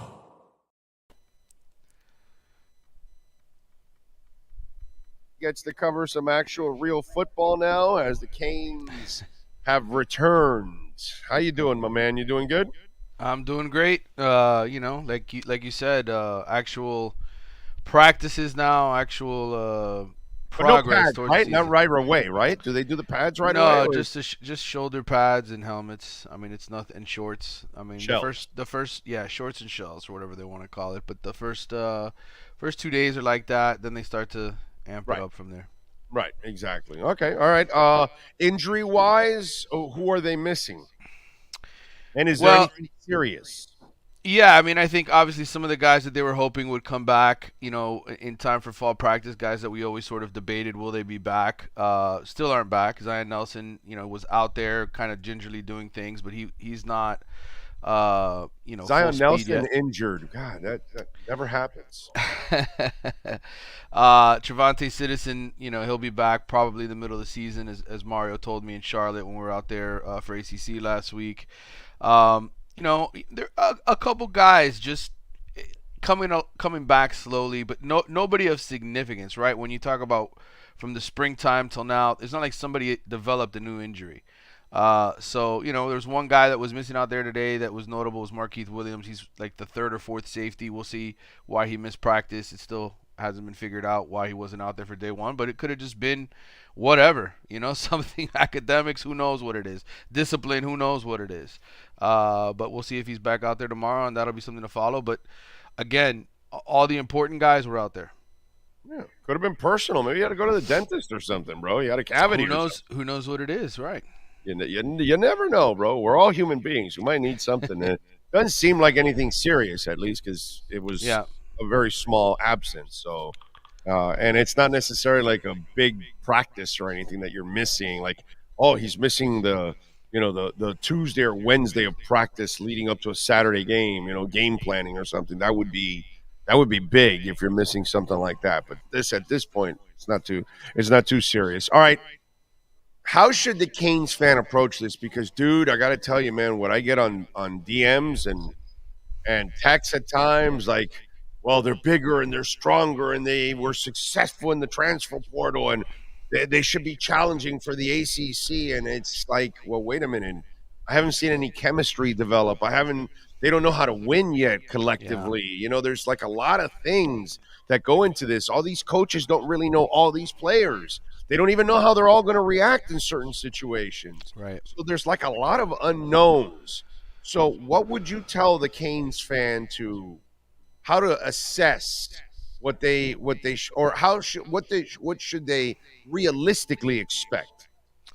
Yeah, it's a tough thing because obviously you want to be excited about all the guys Mario brought in. He's got 42 new faces there in terms of the roster compared to the end of last season. So 42 new guys. There's a lot of fresh faces, 16 transfers among them. You got 7 new assistant coaches. You're in the right offense. You're in the right defense. But again, these guys have to go out there and execute. And what I try to tell Miami fans who are like, we should be able to contend, I remind them that Florida State beat them by 42 points last season in Hard Rock. And they are coming back with the majority of their team and the same coaching staff. They've held on to the same coaching staff. So there's continuity. Those things are all really hard to just leapfrog and change. So yes, I expect Miami to be a better football team. I think inevitably you bring in 42 new guys and you have a bunch of transfers. There's going to be some of those guys that are going to help you right away, right? They're going to help. Yeah. But this is still a football team that went 5-7 last year, lost to Middle Tennessee State, got destroyed at the end of the season by Clemson and Pittsburgh, and they got to find their mojo on offense. And they didn't play, fundamentally well. That's the other thing that I need to see from this team. And I know, I know it's all coming from Mario. It's, it kind of reminds me of the Moss situation. Right. People would tell me, oh, this ain't working. Dude, it's a new business. They're all going to screw up. They screwed up. They have 5 DPs. They got fined, all that shit. Say whatever you want, bro. The Moss brothers will win eventually. They're maniacal. They want to win. They're going to outwork everybody. They'll make a crap ton of mistakes. But eventually, and there you go. Here it comes. Messi and Busquets and all that. And eventually, the will is going to work. I think it's the same thing with Mario. But it's going to take some time, just like with these guys. It took them a couple of years to finally convince Messi and get things to fall into place. For Mario, I think it's going to be the same thing. It's going to take him a couple of years to get the people he wants, the coach he wants, the culture that he wants, that he's used to with the Canes from years ago. All of those things is going to take a while, dude. And I would say, you got to remember, I know nobody really respects the ACC, but, Pittsburgh, again, they're not on Miami's schedule, but Pat Narduzzi's been there 9 years now, okay? He built them in the ACC championships. They have continuity on their coaching staff. They have a culture. The NC States of the world, yes, Dave Doran never wins. NC State never wins the ACC, but they win 8-9 games every year, right? They're always a bowl team. They're always consistent. FSU, Clemson. Right. There's teams that you don't just leapfrog because, hey, we're Miami and we won 20 years ago. Like, I think you need to look at what's happened the last 20 years and have a little bit more of a self-reflection and then say, look in your mirror and say, man, this is really who we are. If we're going to get to here, we got a long way to go. And so I think they're going to be better. I'm not trying to, urinate all over the not by much. Yeah. Yeah, I'm not trying to urinate on the optimism here. I'm just trying to wake people up a little bit who are just going to automatically think, oh, man, forget it. This is it. We're back. I think what happens at times, and it might be going on with some of our older fans, they were used to the reloading years. Right. But the problem is when you reload, you're reloading on top of great culture. on top of great coaches, on top of a system that's already in place. None of that exists here. So just because you went and got 40 people doesn't mean you reloaded. You've never been loaded in the first place. Right. So you haven't even gotten to that first stage where you're actually succeeding a lot, and then the next class comes in and the next class comes in. That's how the University of Miami used to be, Manny. But right now, the thing to think of, oh, well, we hit the transfer portal, we got a bunch of good recruits, we're set, we reloaded. That's just not accurate, man. No, it's not. And what I would tell people is you're counting on a lot of new guys to deliver for you, and that's, does anybody ever hit on 90 or 100% of their new additions, right? There's always something that goes wrong. Go position by position. Yes, Tyler Van Dyke, you have an experienced starting quarterback who had a good nice stretch. Running back, Henry Parrish, yes, he ran for 600 yards last year, but is he a true number one stud in the backfield? No. Receiver, who's the guy? Charleston Rambo left 2 years ago. Last year there was a lot of inconsistency. You hope Colby Young takes a step up. You hope a guy like Xavier Restrepo, who's now in his 4th year at Miami, takes off and becomes one of the. But again, what have they proven? What have they put down? Tight end, you just lost Will Mallory to the NFL. You're counting on Elijah Arroyo, who's coming back from a torn ACL, to be the guy there. Offensive line, you picked up 2 transfers, 2 really good guys, but you're starting a true freshman at right tackle who may be great in 2 to 3 years and be gone to the NFL in a first-round pick. That's the way they talk about Francis Mauigoa. But he's a freshman. This is going to be his first season in there. So that's the offense. Go to the defense. Yes, you got Akeem Mesidor back. He was solid. He was an all-ACC caliber type player last year. You have Cam Kitchens at safety, an All-American. That's great. But who are the new linebackers you're counting on? A position that was, embarrassed time and time again. You're depending on a transfer from Washington State. You're depending on a kid in Wesley Besainth who is still putting on weight on his body. He's very thin coming out of high school. So again, you can just go up and down this roster and say, where are the guys who were proven studs? There's just not a lot of them. You're counting on a lot of fresh blood to deliver. One of the things I know Mario wants, because that's kind of what his thing is to have more power, more strength, more size. Right. And that's something that we watched over the last few years, that the recruiting just wasn't up to snuff at times when you went up against some other top teams. Yeah.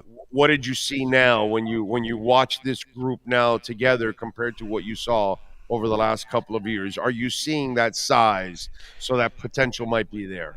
Yeah, I mean, I think you're getting there. I think, in the backfield, this kid Mark Fletcher from American Heritage, 6'2", 230 pounds. You stand him next to Don Chaney and Shavonte Citizen and Henry, and he just looks like a grown man among boys. But he's 18 years old. He just got there.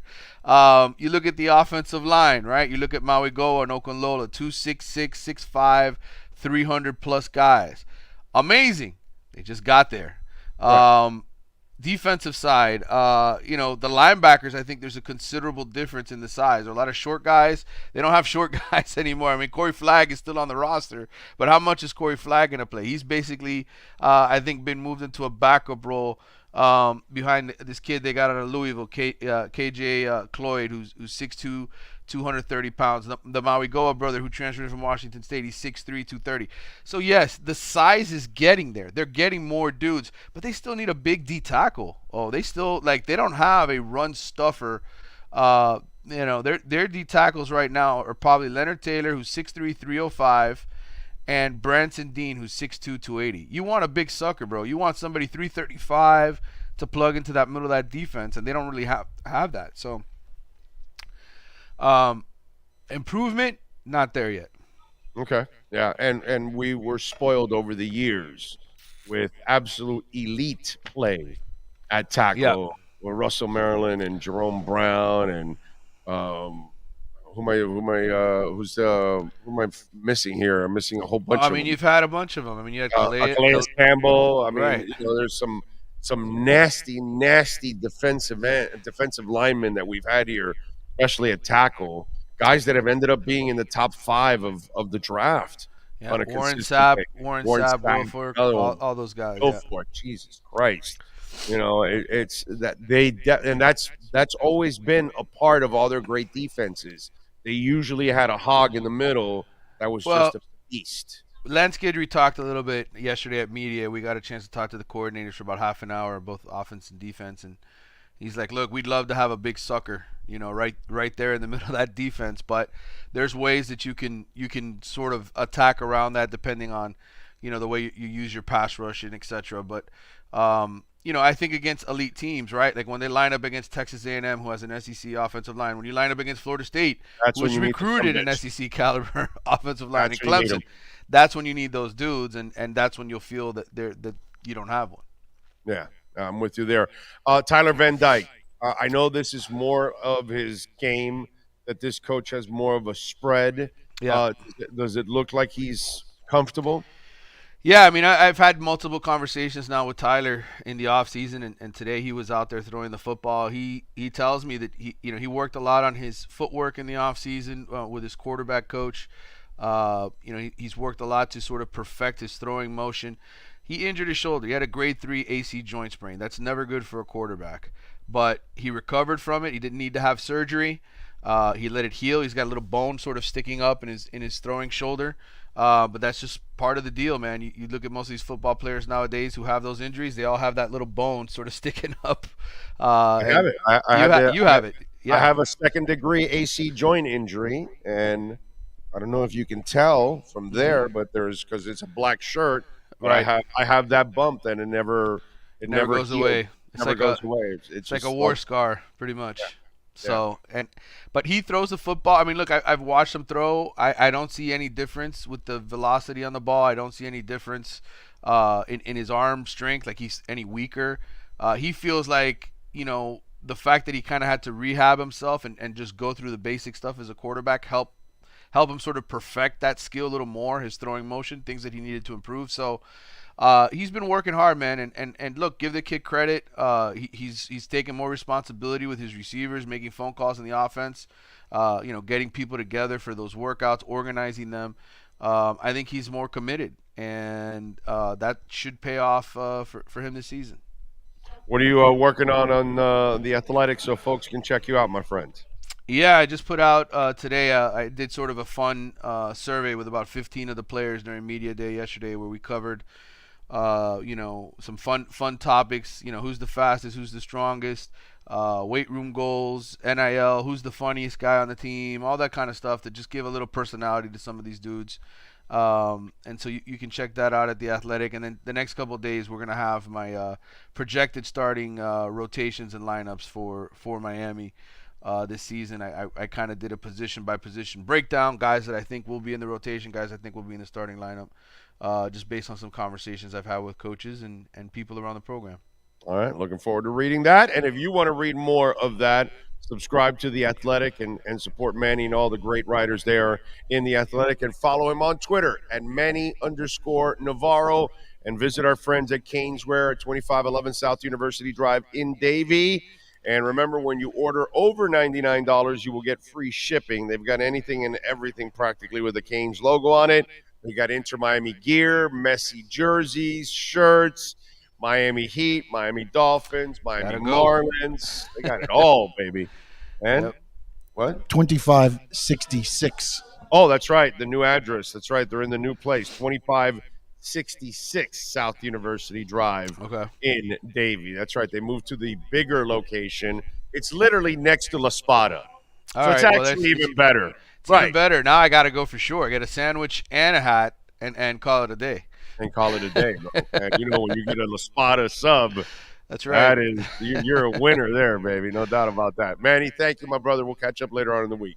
All right, brother. Talk soon. Take care. Got it. There you go. The great Manny Navarro, baby. Getting it done, just like La Spada.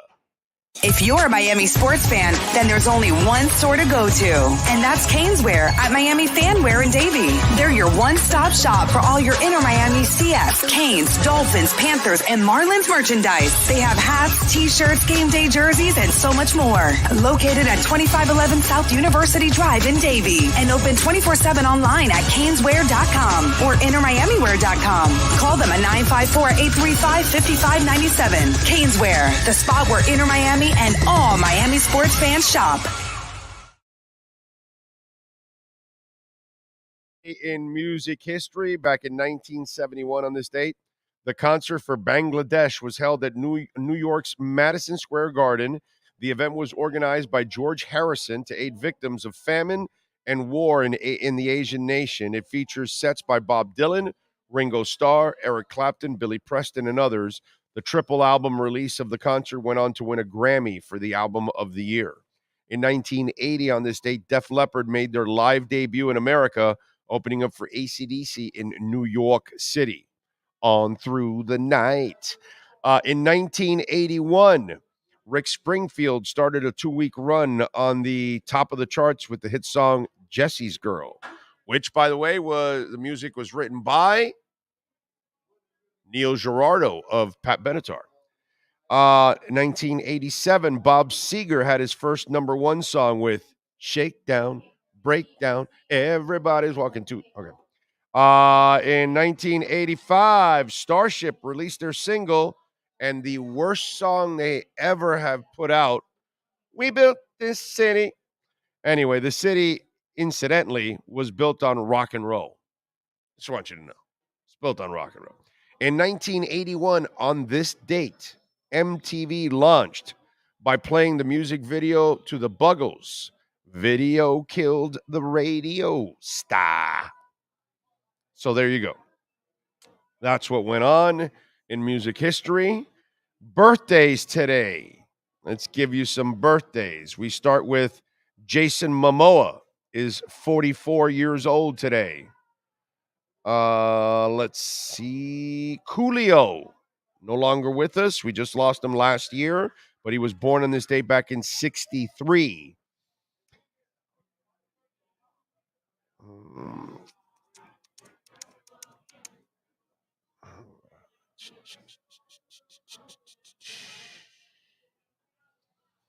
It's kind of I think I've gone dry here.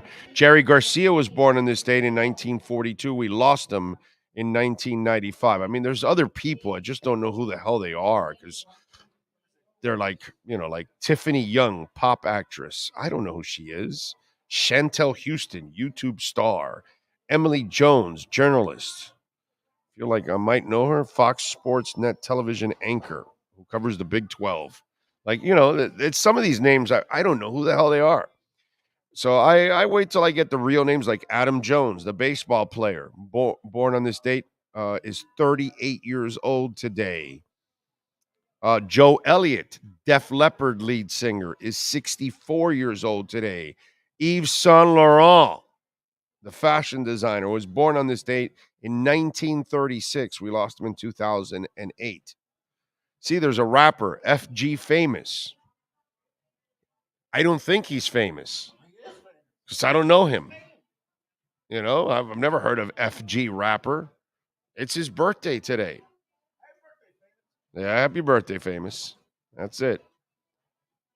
Famous anus. But I said anus, not Amos. Okay, just in case. I just kind of wordplay there. Anyway, but Famous Amos they're pretty good cookies. Pretty good. If I have a choice, I'm at a gas station. I'm taking Grandma's over Famous Amos.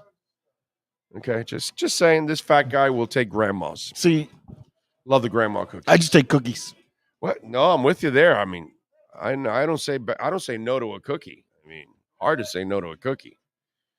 Now, Terry McLaurin, by the way, is entering another season with the Redskins. I'm sorry, the Commanders. And this is his 5th season in the league. Terry McLaurin has played with 10 different quarterbacks in 4 years. Can you believe that?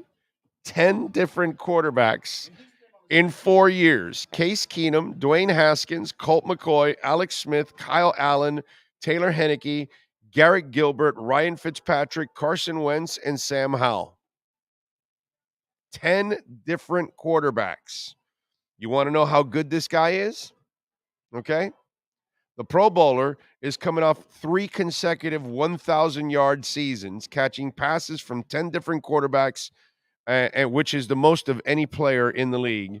Plus, he has over 4,000 yards receiving in his 4 years in the NFL. He says, shoot, probably about a year or 2 or 3. You know what I mean? He said when asked about when he got used to playing with the new QB, I kind of was like, it was a little bit of a turnover at the quarterback position. But at that point, I already had been in my mind like, I don't use that as an excuse as to why I do my job or don't do my job. I don't use it as a crutch. That I just go out and make plays. There's multiple quarterbacks, so I don't want to use that as a hindrance as to what that dictates my outcome and my performance, obviously. We know that that's something that factors my position, but I've never used it as a crutch. I was a huge Terry McLaurin fan coming out of college. When they got him, I was, pissed because I wanted him for the Dolphins. But that kid, I read that and I did not realize that he had played with 10 different quarterbacks. And I did not realize also that he had 3 1,000-yard seasons already in his first 4 years with 10 different quarterbacks. Like, I know he's a badass, but wow, like that is so impressive. And the quarterback affects the receiver in a big time way. Irving Fryer did that many years with the New England Patriots. Before he got to Miami, he played with all kinds of bad quarterbacks, or I think he might have gotten Grogan like on the end of his career where he was really old, and he had Mark Wilson, and I'm trying to remember some of the other quarterbacks that were there. It was just like there were some bad quarterbacks, and somehow or another he would find a way to be productive every single year, dude.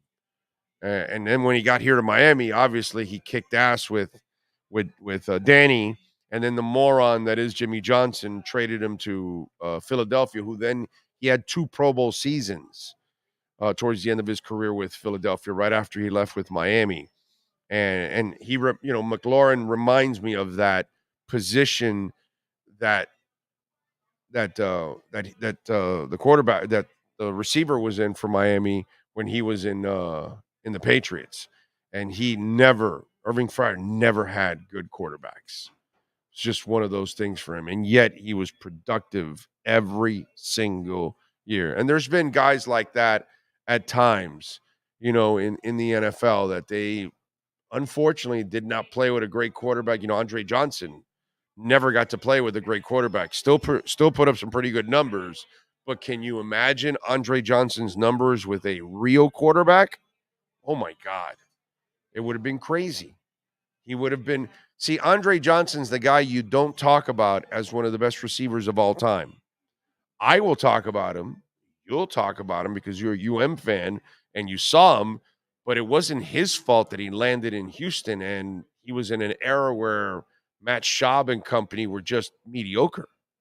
No matter what Mike McDaniel tells you about Matt Schaub, he at times has these glowing reports for Matt Schaub, but I know he's, Mr. Positive, and he's not going to be ripping players publicly and all of that. But Terry McLaurin, man, hats off to you, dude. You are one badass.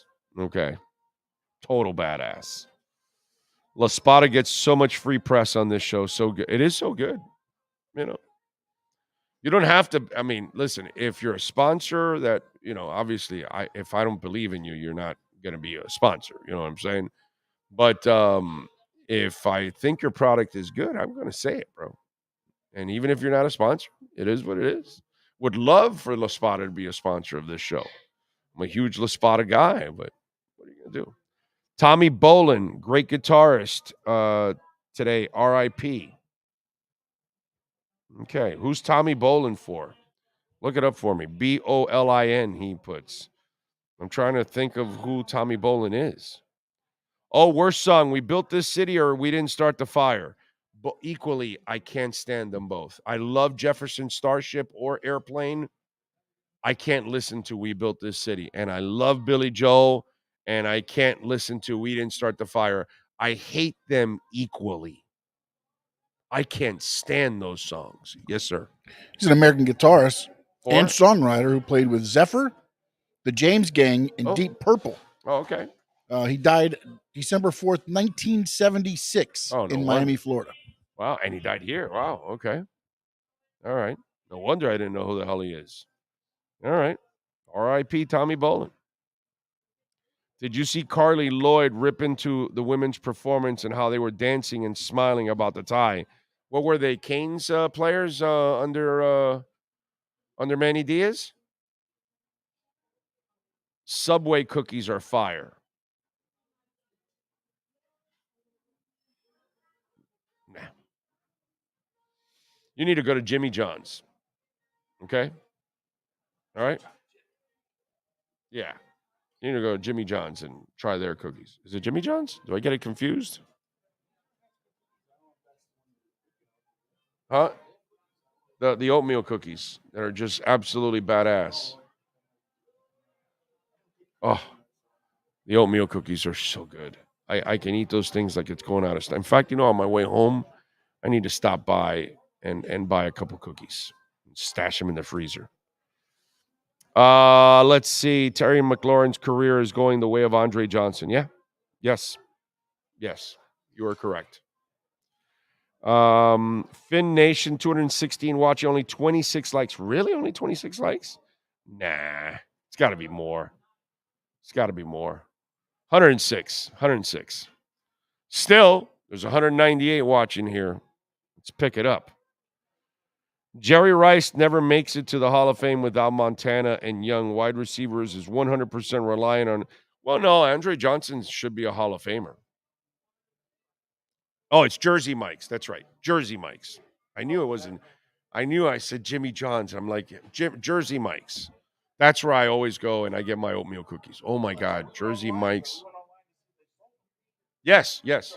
Actually, Pat in Asheville hooked me up with it. That if I want to order a box, I haven't, because I'm trying to lose weight, Pat. So, if I have those cookies around, I'm just going to eat them like they're going out of style.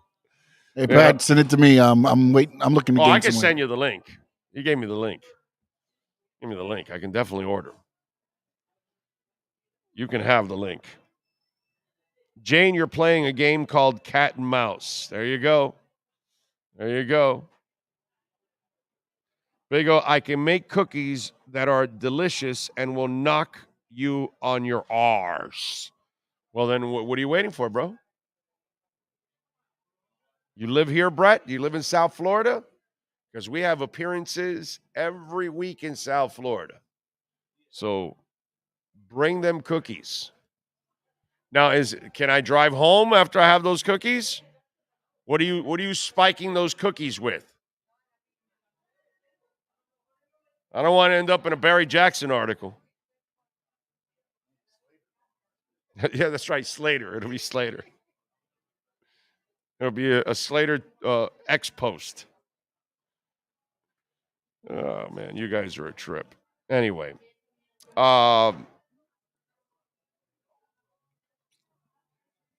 the way, did you see what Dan Campbell wanted on the sidelines?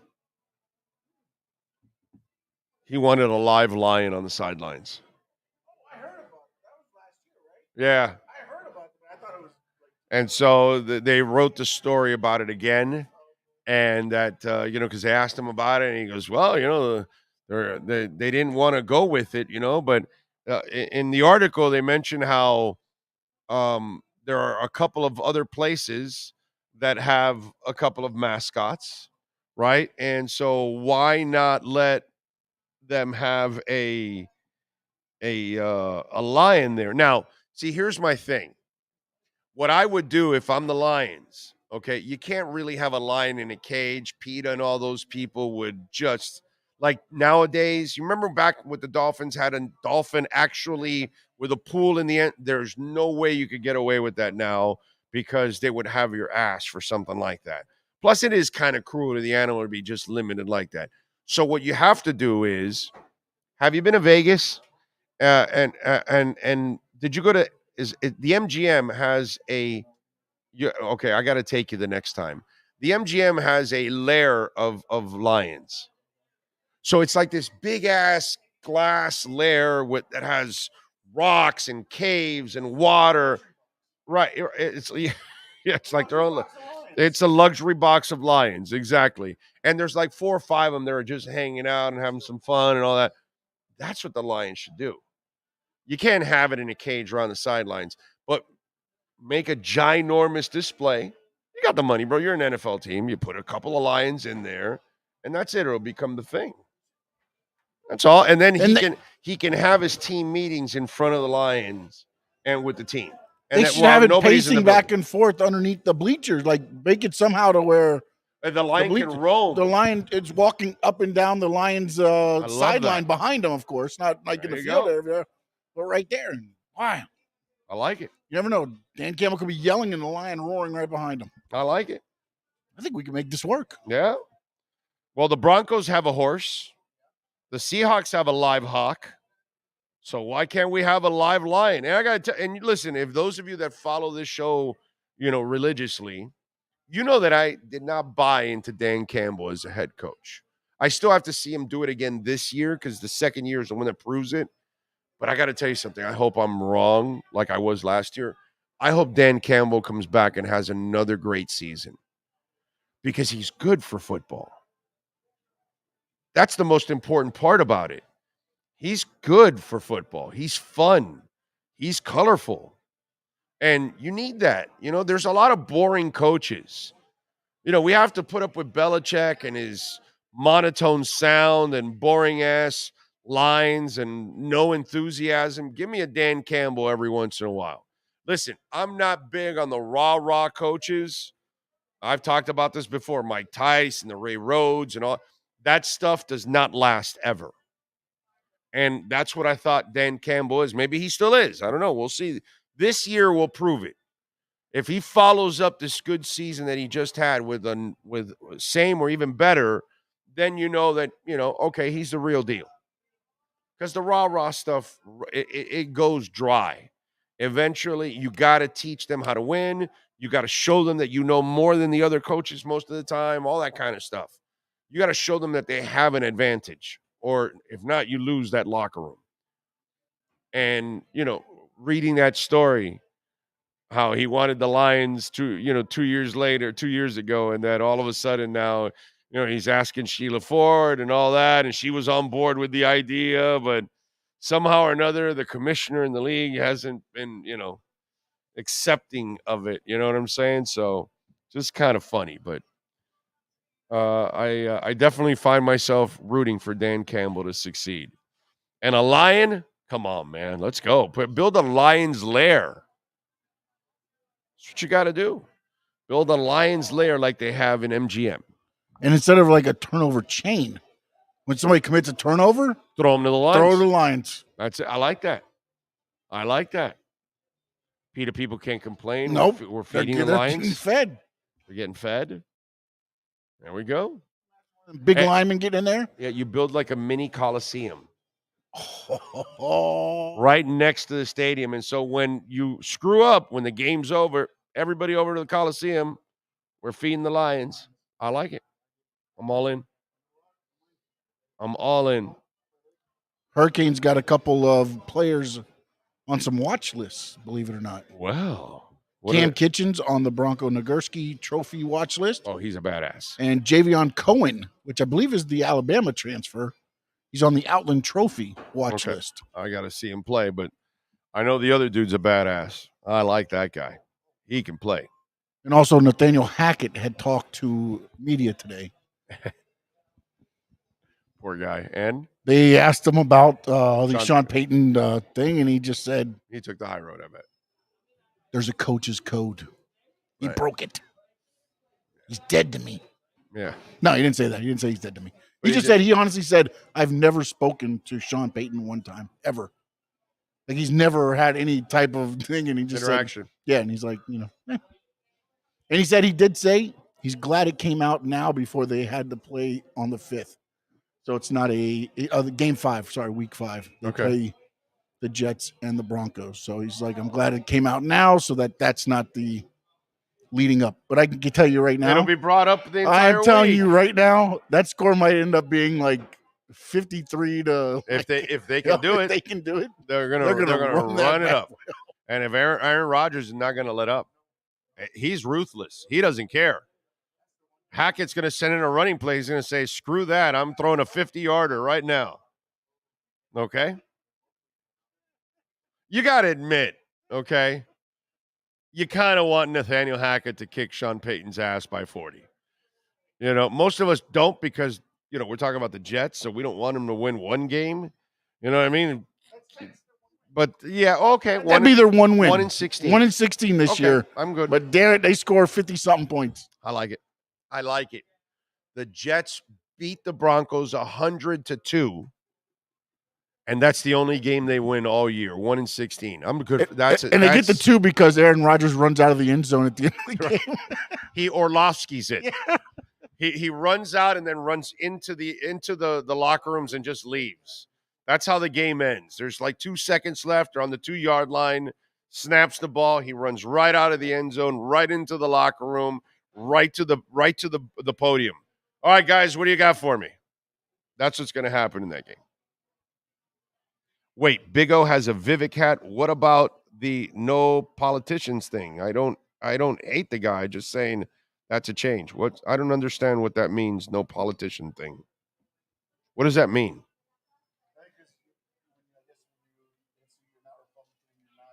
Yeah, I'm not a Republican or a Democrat. Yeah. I don't know if you were born yesterday or you just tuned in, Mike, or whatever. I've said it many times. I don't give a shit about either party. I voted for Reagan. I voted for Obama. I voted for Bush Sr. I voted for Clinton. I vote for both sides. Don't care. I vote for Americans. He's the only one I think that has a brain. He's the only one that answers issues. Only one. The rest of them, you ask them questions about issues, and they spin everything into something else or whatever, and they're out to divide, and they're out. This guy doesn't play the cultural war divide game. So, now if you're worried about some people, I can't talk politics, right? I don't give a shit, dude. I talk about whatever the hell I want to talk about. You don't like it? So what? I don't care. So it is what it is, but I don't know what you mean by that. So do we bring back Flipper? Peter would be pissed, but getting a Dolphin back in the stadium would be epic. Big O, Jersey Mike started in Point Pleasant, New Jersey. No longer there, but I missed the beach 10 minutes away, and I was on the beach. Okay. Oh, would you accept Peyton's apology if you were Hackett? No, not at all. No, dude. No, that apology was dog crap. So what you have to do is go kick his ass. Is what you have to do. If you're Hackett, you have to kick his ass. Because if you don't, then it's going to be a bad look. Plus, you have the better team. That's the other thing. The Jets are better than the Broncos.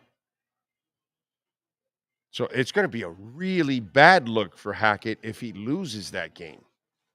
I know us as Dolphin fans will be laughing because it's the Jets. And, we want them to lose every game. But that's the one game that Hackett, he better win that game. He loses that game, and, he beat you with the guy you couldn't coach. Put it this way. If Hackett loses to Sean Payton, Hackett justified every single thing that Sean Payton said, even though he was wrong for saying it, even though he might be right what he said, but it was wrong because it broke the coach's code, right? But if Sean Payton beats Hackett, then Hackett has to go run in a corner and hide and really he should just actually retire. That might be the better thing that he does. Is if he loses that game, he needs to retire. So it's a lot of pressure on Hackett for that game. And he better win. Because if he doesn't, the articles are not going to be, how shall we say, complimentary. Buffalo fans always say squish the fish. They should put a big net above the Bills fans with fish that have been roasting in the sun for a week. And when the Dolphins score a touchdown, we dump the fish. I like it. Moynihan says, you're not a Republican or a Dem, but you have the hat. I thought you were avoiding. No, I don't avoid all politics. I just avoid idiots. That's all. It's pretty simple. I think Biden's an idiot. I certainly know Trump's an idiot. I certainly know DeSantis is a moron. So, since I don't like any of the three that most people are going to vote for, you know what I mean? I'll vote for this guy. I got to vote for somebody. I'm going to vote for this guy. What I don't want is Biden or Trump. Neither one. That's what I don't want. And I know we're going to be stuck with one of the two because we have, our country's lazy. They're not very smart. So it is what it is. Eventually, Biden will beat Trump if that's what's going to end up happening. So if that's what you guys want and not do this, then go ahead. Being the best candidate these days is like being an ice hockey player in Kuwait. Yeah, you're right. Not real political. I consider myself an independent, but please look at Vivek. Is he telling me to look at a guy that I'm wearing the hat? I don't understand that. It's Anthony Pereira says, not real political. I consider myself an independent, but please look at Vivek Ramaswamy. Does the guy know I'm wearing the hat?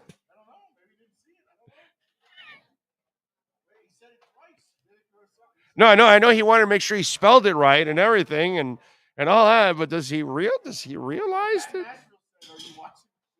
Is he watching the show? Oh, maybe he's just listening. Oh.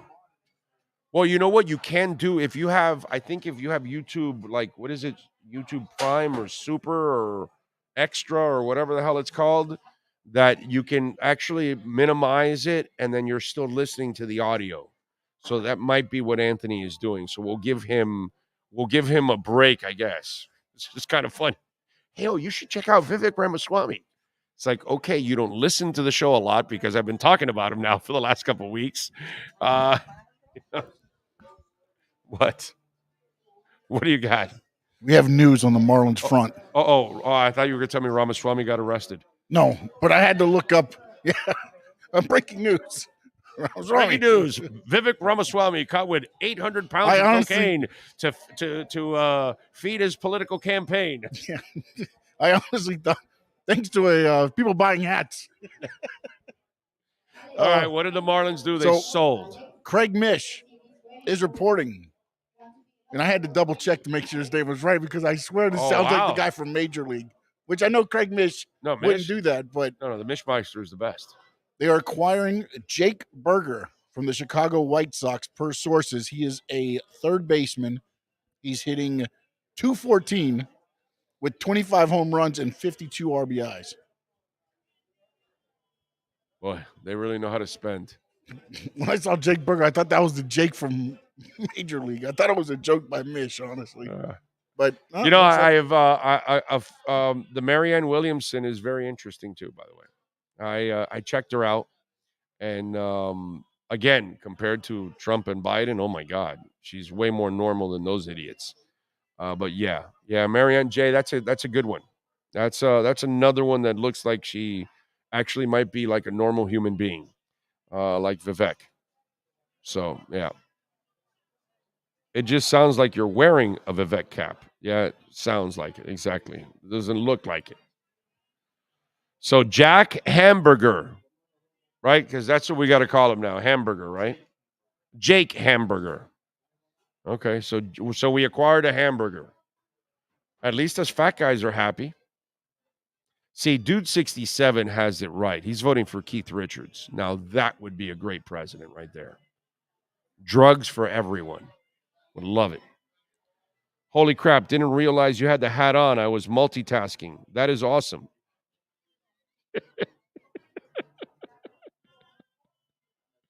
YouTube Premium. That's it, Josh. Thank you. Exactly. You guys are a trip, dude. You guys are a trip. But yeah, by the way, the Marianne is another one that I saw, and those, like I think that those that like Marianne, and obviously I'm going to lean a little bit more to Vivek, but they certainly look like they're more like human beings than these other asswipes that we have running for office.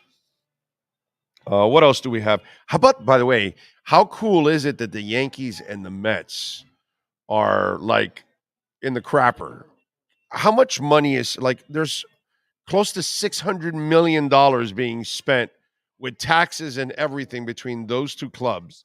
The Mets are right now, they are 10 games out, okay, from the division. They're 55, they're 50 and 55. They're in last place in the division, and they're 10 games out in the wild card.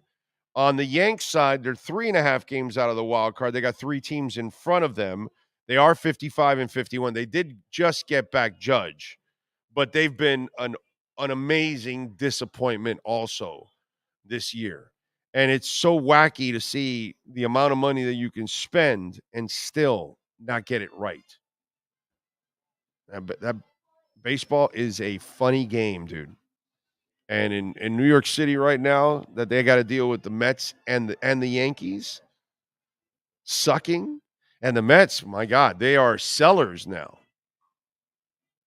At this point, they're not even buying; they're getting rid of everything after spending all that money and all that hype for Steve Cohen. Nothing has worked out. And then the Yankees, the Yankees for me have the old man. You know how some of you people talk about like the Indian burial ground that was at Dolphin Stadium, even though the Marlins win championships.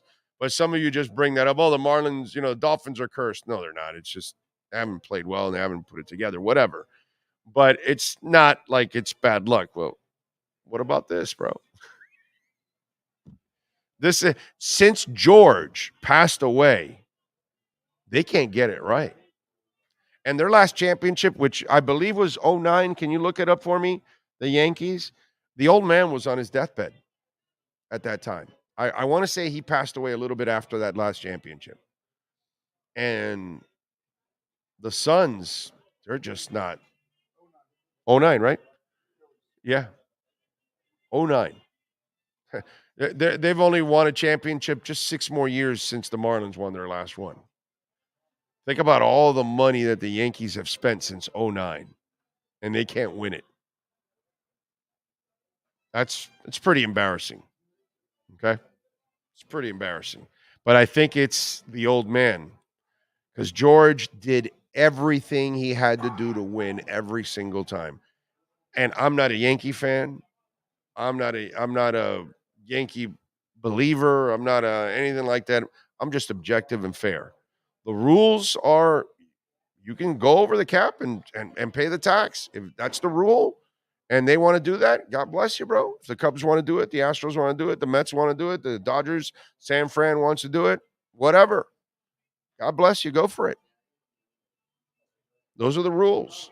But Steinbrenner did whatever it took. George did whatever it took. He found ways to win. Say whatever you want, but they won championships with the old man.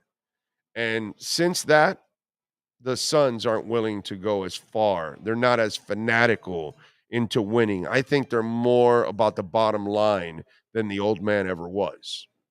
Because I don't believe the old man, right? I don't think did Steinbrenner ever come off to you like a bottom line guy worried about the profit in the Yankees? Not one time. Nobody will ever say that about George Steinbrenner. So it's interesting. I know the Mets issues That's whatever. But the Yankees have been going on for a while now. And I don't know, for you Yankee fans, I wonder how Yankee fans really feel about that. That their ownership group isn't what it used to be, even if the name is still there. My vote is for Big O for president and Sean for VP. There we go. They want to kill us both, Sean. Marlins get a burger. Now all they need is a hot dog, just not one from a. Go ahead, say it. Go ahead, Dairy Queen. Well, they'll keep proving they're still the same old Marlins. The guy will put them over the top. Sad. That guy, yeah, that guy. Well, he's. I mean, if you needed a burger for a picnic, we got it now. It's funny seeing Yankee fans having rants of the ages. I know, right? Spoiled little rich kids that can't get it right. That's what the Yankees are. Hey, reading a lot on the wide receiver, but barely anything on Cedric. How do you see this all play out now that camp's a week in and there's major differences between him and Chosen, EZU, and Craycraft? Well, Azukama is a big receiver. He's a completely different freak than everybody else. So they're going to want a body like that, part of the receiving core. And he's looked pretty good. Chosen has disappeared. We haven't seen from him at all, but he's one style. He's not really going to work underneath and get tough yards and stuff like that. He is 9 route, and that's it, pretty much. Maybe a deep crosser or something, but he's just not a guy that you're going to use on all routes, on all the route trees. And some of these other guys can do more of the route tree than Chosen. But it's too early to look. Hill, Waddle, Berrios. Okay. I've been more of the Berrios, not the Chosen. That's the writers. They got all excited because it's what was the other kid that also that I never liked. Albert Wilson. Same shit. He's running all over the place in shorts. Oh my God, Albert Wilson is that. My boy Omar is going crazy. Albert Wilson's going to be a Pro Bowler. I'm like, bro, Albert Wilson will be lucky to make the team. And I was the same thing with Chosen. He'll be lucky to make the team and be the last guy. By the way, somebody's smoking weed in here. There's a cumulonimbus cloud that just hit me right away. I go, Sportatorium. I'm back in the 80s. Sportatorium. So Mets fans are saying that the trades actually became complete last week when Francesca went on air and stated Mike Scherzer Francesa, would never be traded. What did I say, Francesca? Francesca. Sorry. I put an H there. I'm sorry. I thought it was an H. Mike Francesa. Whatever. Francesca. Well, hey, look, he's predicting the future, right? Because he said Max Scherzer will not get traded. Oh. And he also said Verlander would not get traded. As a matter of fact, they'll be on the team next year.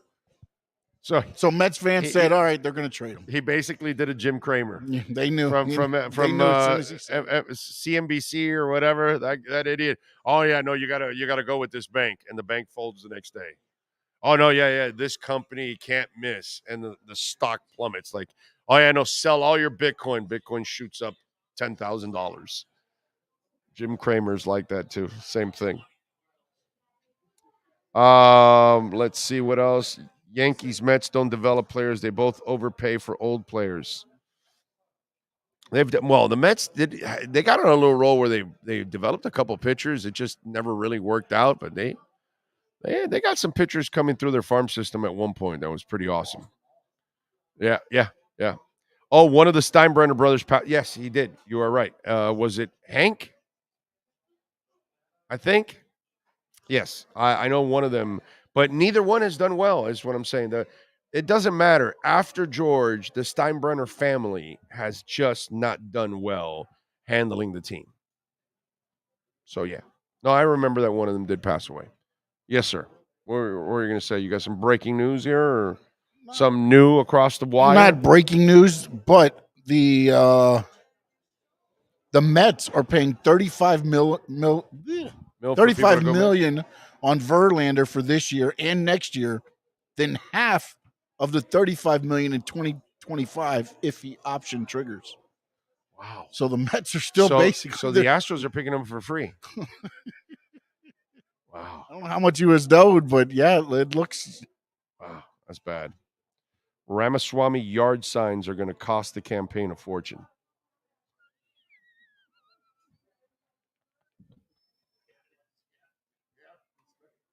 Especially depending on the font, too. Yeah, Trump and Biden are 5 letters, right? So, yeah, that's right. Yes. Yes.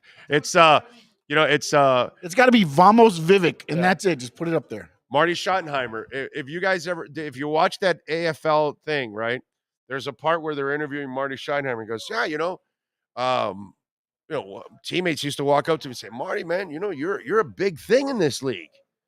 And, Marty was like a backup linebacker at that time. And he's like, what are you guys talking about? He goes, well, look at your jersey. Your name doesn't fit on there because his name went like here on the rib and it ended here on the other rib, because it went like that all the way around. And they were screw around. Hey, Marty, you're a big thing in this league. What are you talking about? I'm a backup linebacker. No, look at your name. It's really big, man. That's how they would mess with him.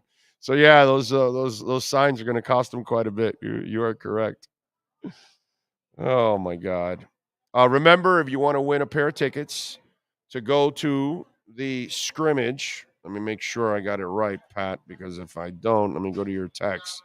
The 2 tickets for the joint practice on Tuesday.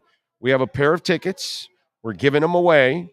We'll email it to you so you can go. If you can't go, don't send me an email, okay? Don't do that. Let's hopefully I can pick a Dolphin that's actually going. So Big O Radio Show at yahoo.com. The other thing is Friday, all right, we're flying out on Thursday to Canton. We'll be out there all weekend long covering Zach Thomas getting inducted into the Pro Football Hall of Fame. Sunday, we'll be interviewing Zach Thomas, so it will drop here on the platform. So expect a Zach Thomas interview dropping here on the platform sometime on Sunday. And so Friday, if you're traveling to Canton to see Zach getting inducted into the Pro Football Hall of Fame, Friday at 2 p.m., we are meeting at the Pro Football Hall of Fame at Don Shula's bust. We're all going to gather around Don Shula's bust. We're all going to sing the Dolphin fight song. We're going to film it, put it on social media, have some fun with it. I'm sure it's going to go viral. I'm sure Dolphin fans all over the world are going to love that. It's going to be really cool. Friday, 2 p.m., Canton, Ohio, Pro Football Hall of Fame, Don Shula's bust. Be there or you're not really a fan. That's all. Okay, so all of you all over the world that are watching this, get your asses on buses, planes, trains, automobiles, and get to Canton. Okay, let's do that.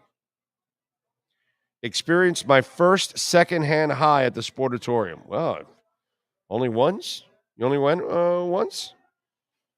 Many times when you go to the Sportatorium, you were hotboxing. Basically, it really should have been called the hot boxatorium, right? I mean, anybody that went to the Sportatorium, okay, you guys know what hot boxing is and all that. So, you lock somebody in, whether it's a fart or a smoke or whatever, and you trap it up. Basically, that's what that barn was at the Hollywood Sportatorium. It was a hot box. And you walked in, and it was just like, let me see the band. You're just like sifting through the smoke. That's what happened there at the Hollywood Sportatorium. They didn't need smoke machines at the Hollywood Sportatorium. They would just tell everybody exhale, and then all of a sudden just smoke filled the stages. It's a beautiful thing. It's the only place I've seen in the world where human beings were the smoke machines in concerts. The Hollywood Sportatorium. No doubt about that. Albert Wilson was originally on the Chiefs under Andy Reid, and if Andy Reid couldn't get anything out of Wilson, Did people think he was going to be something here with Gase? Ray, I wish you would have been watching the show back in those days. I mean, those interviews are there. You can go back and listen to those interviews with my man Omar going crazy about Albert Wilson. You know, he had him pretty much in the pro. I think he had him close to the Hall of Fame. I'm pretty sure that Omar was molding a bust for Albert Wilson. Straight out of shorts.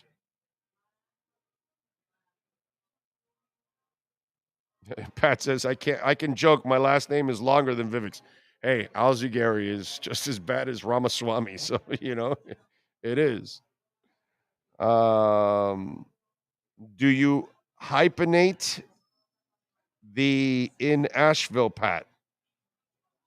I don't know what that means. Or hydro. Well, Pat said his last name was longer, and then they tried to make, I think, the joke of in Asheville being his last name. So he's asking, is it hyphenated? Oh, I see. I got you now. Oh, you got crop dusted. I think everybody's been crop dusted, right? If you hang out with your friends, like guy friends, come on, bro. Who doesn't get crop dusted? Unfortunately. Big O, and here I thought for hot boxes, one would go to Hooters. We used to call it the Potatorium. Well, Karen, that's pretty accurate too. The Rush concert at the Sportatorium when Neil Peart was about an hour late showing up, early 80s was crazy. Are you talking about the we got tear gassed. You talking about the tear gas, the Exit Stage Left concert? That was a wild show. I was at that one. People were trying to rush the fences and jump them, and the cops just shot up the tear gas. And those of us that were like, we had tickets and we're like trying to go in and get into the building that had the other kind of smoke in it, not the tear gas. It's basically what we were doing. But anyway.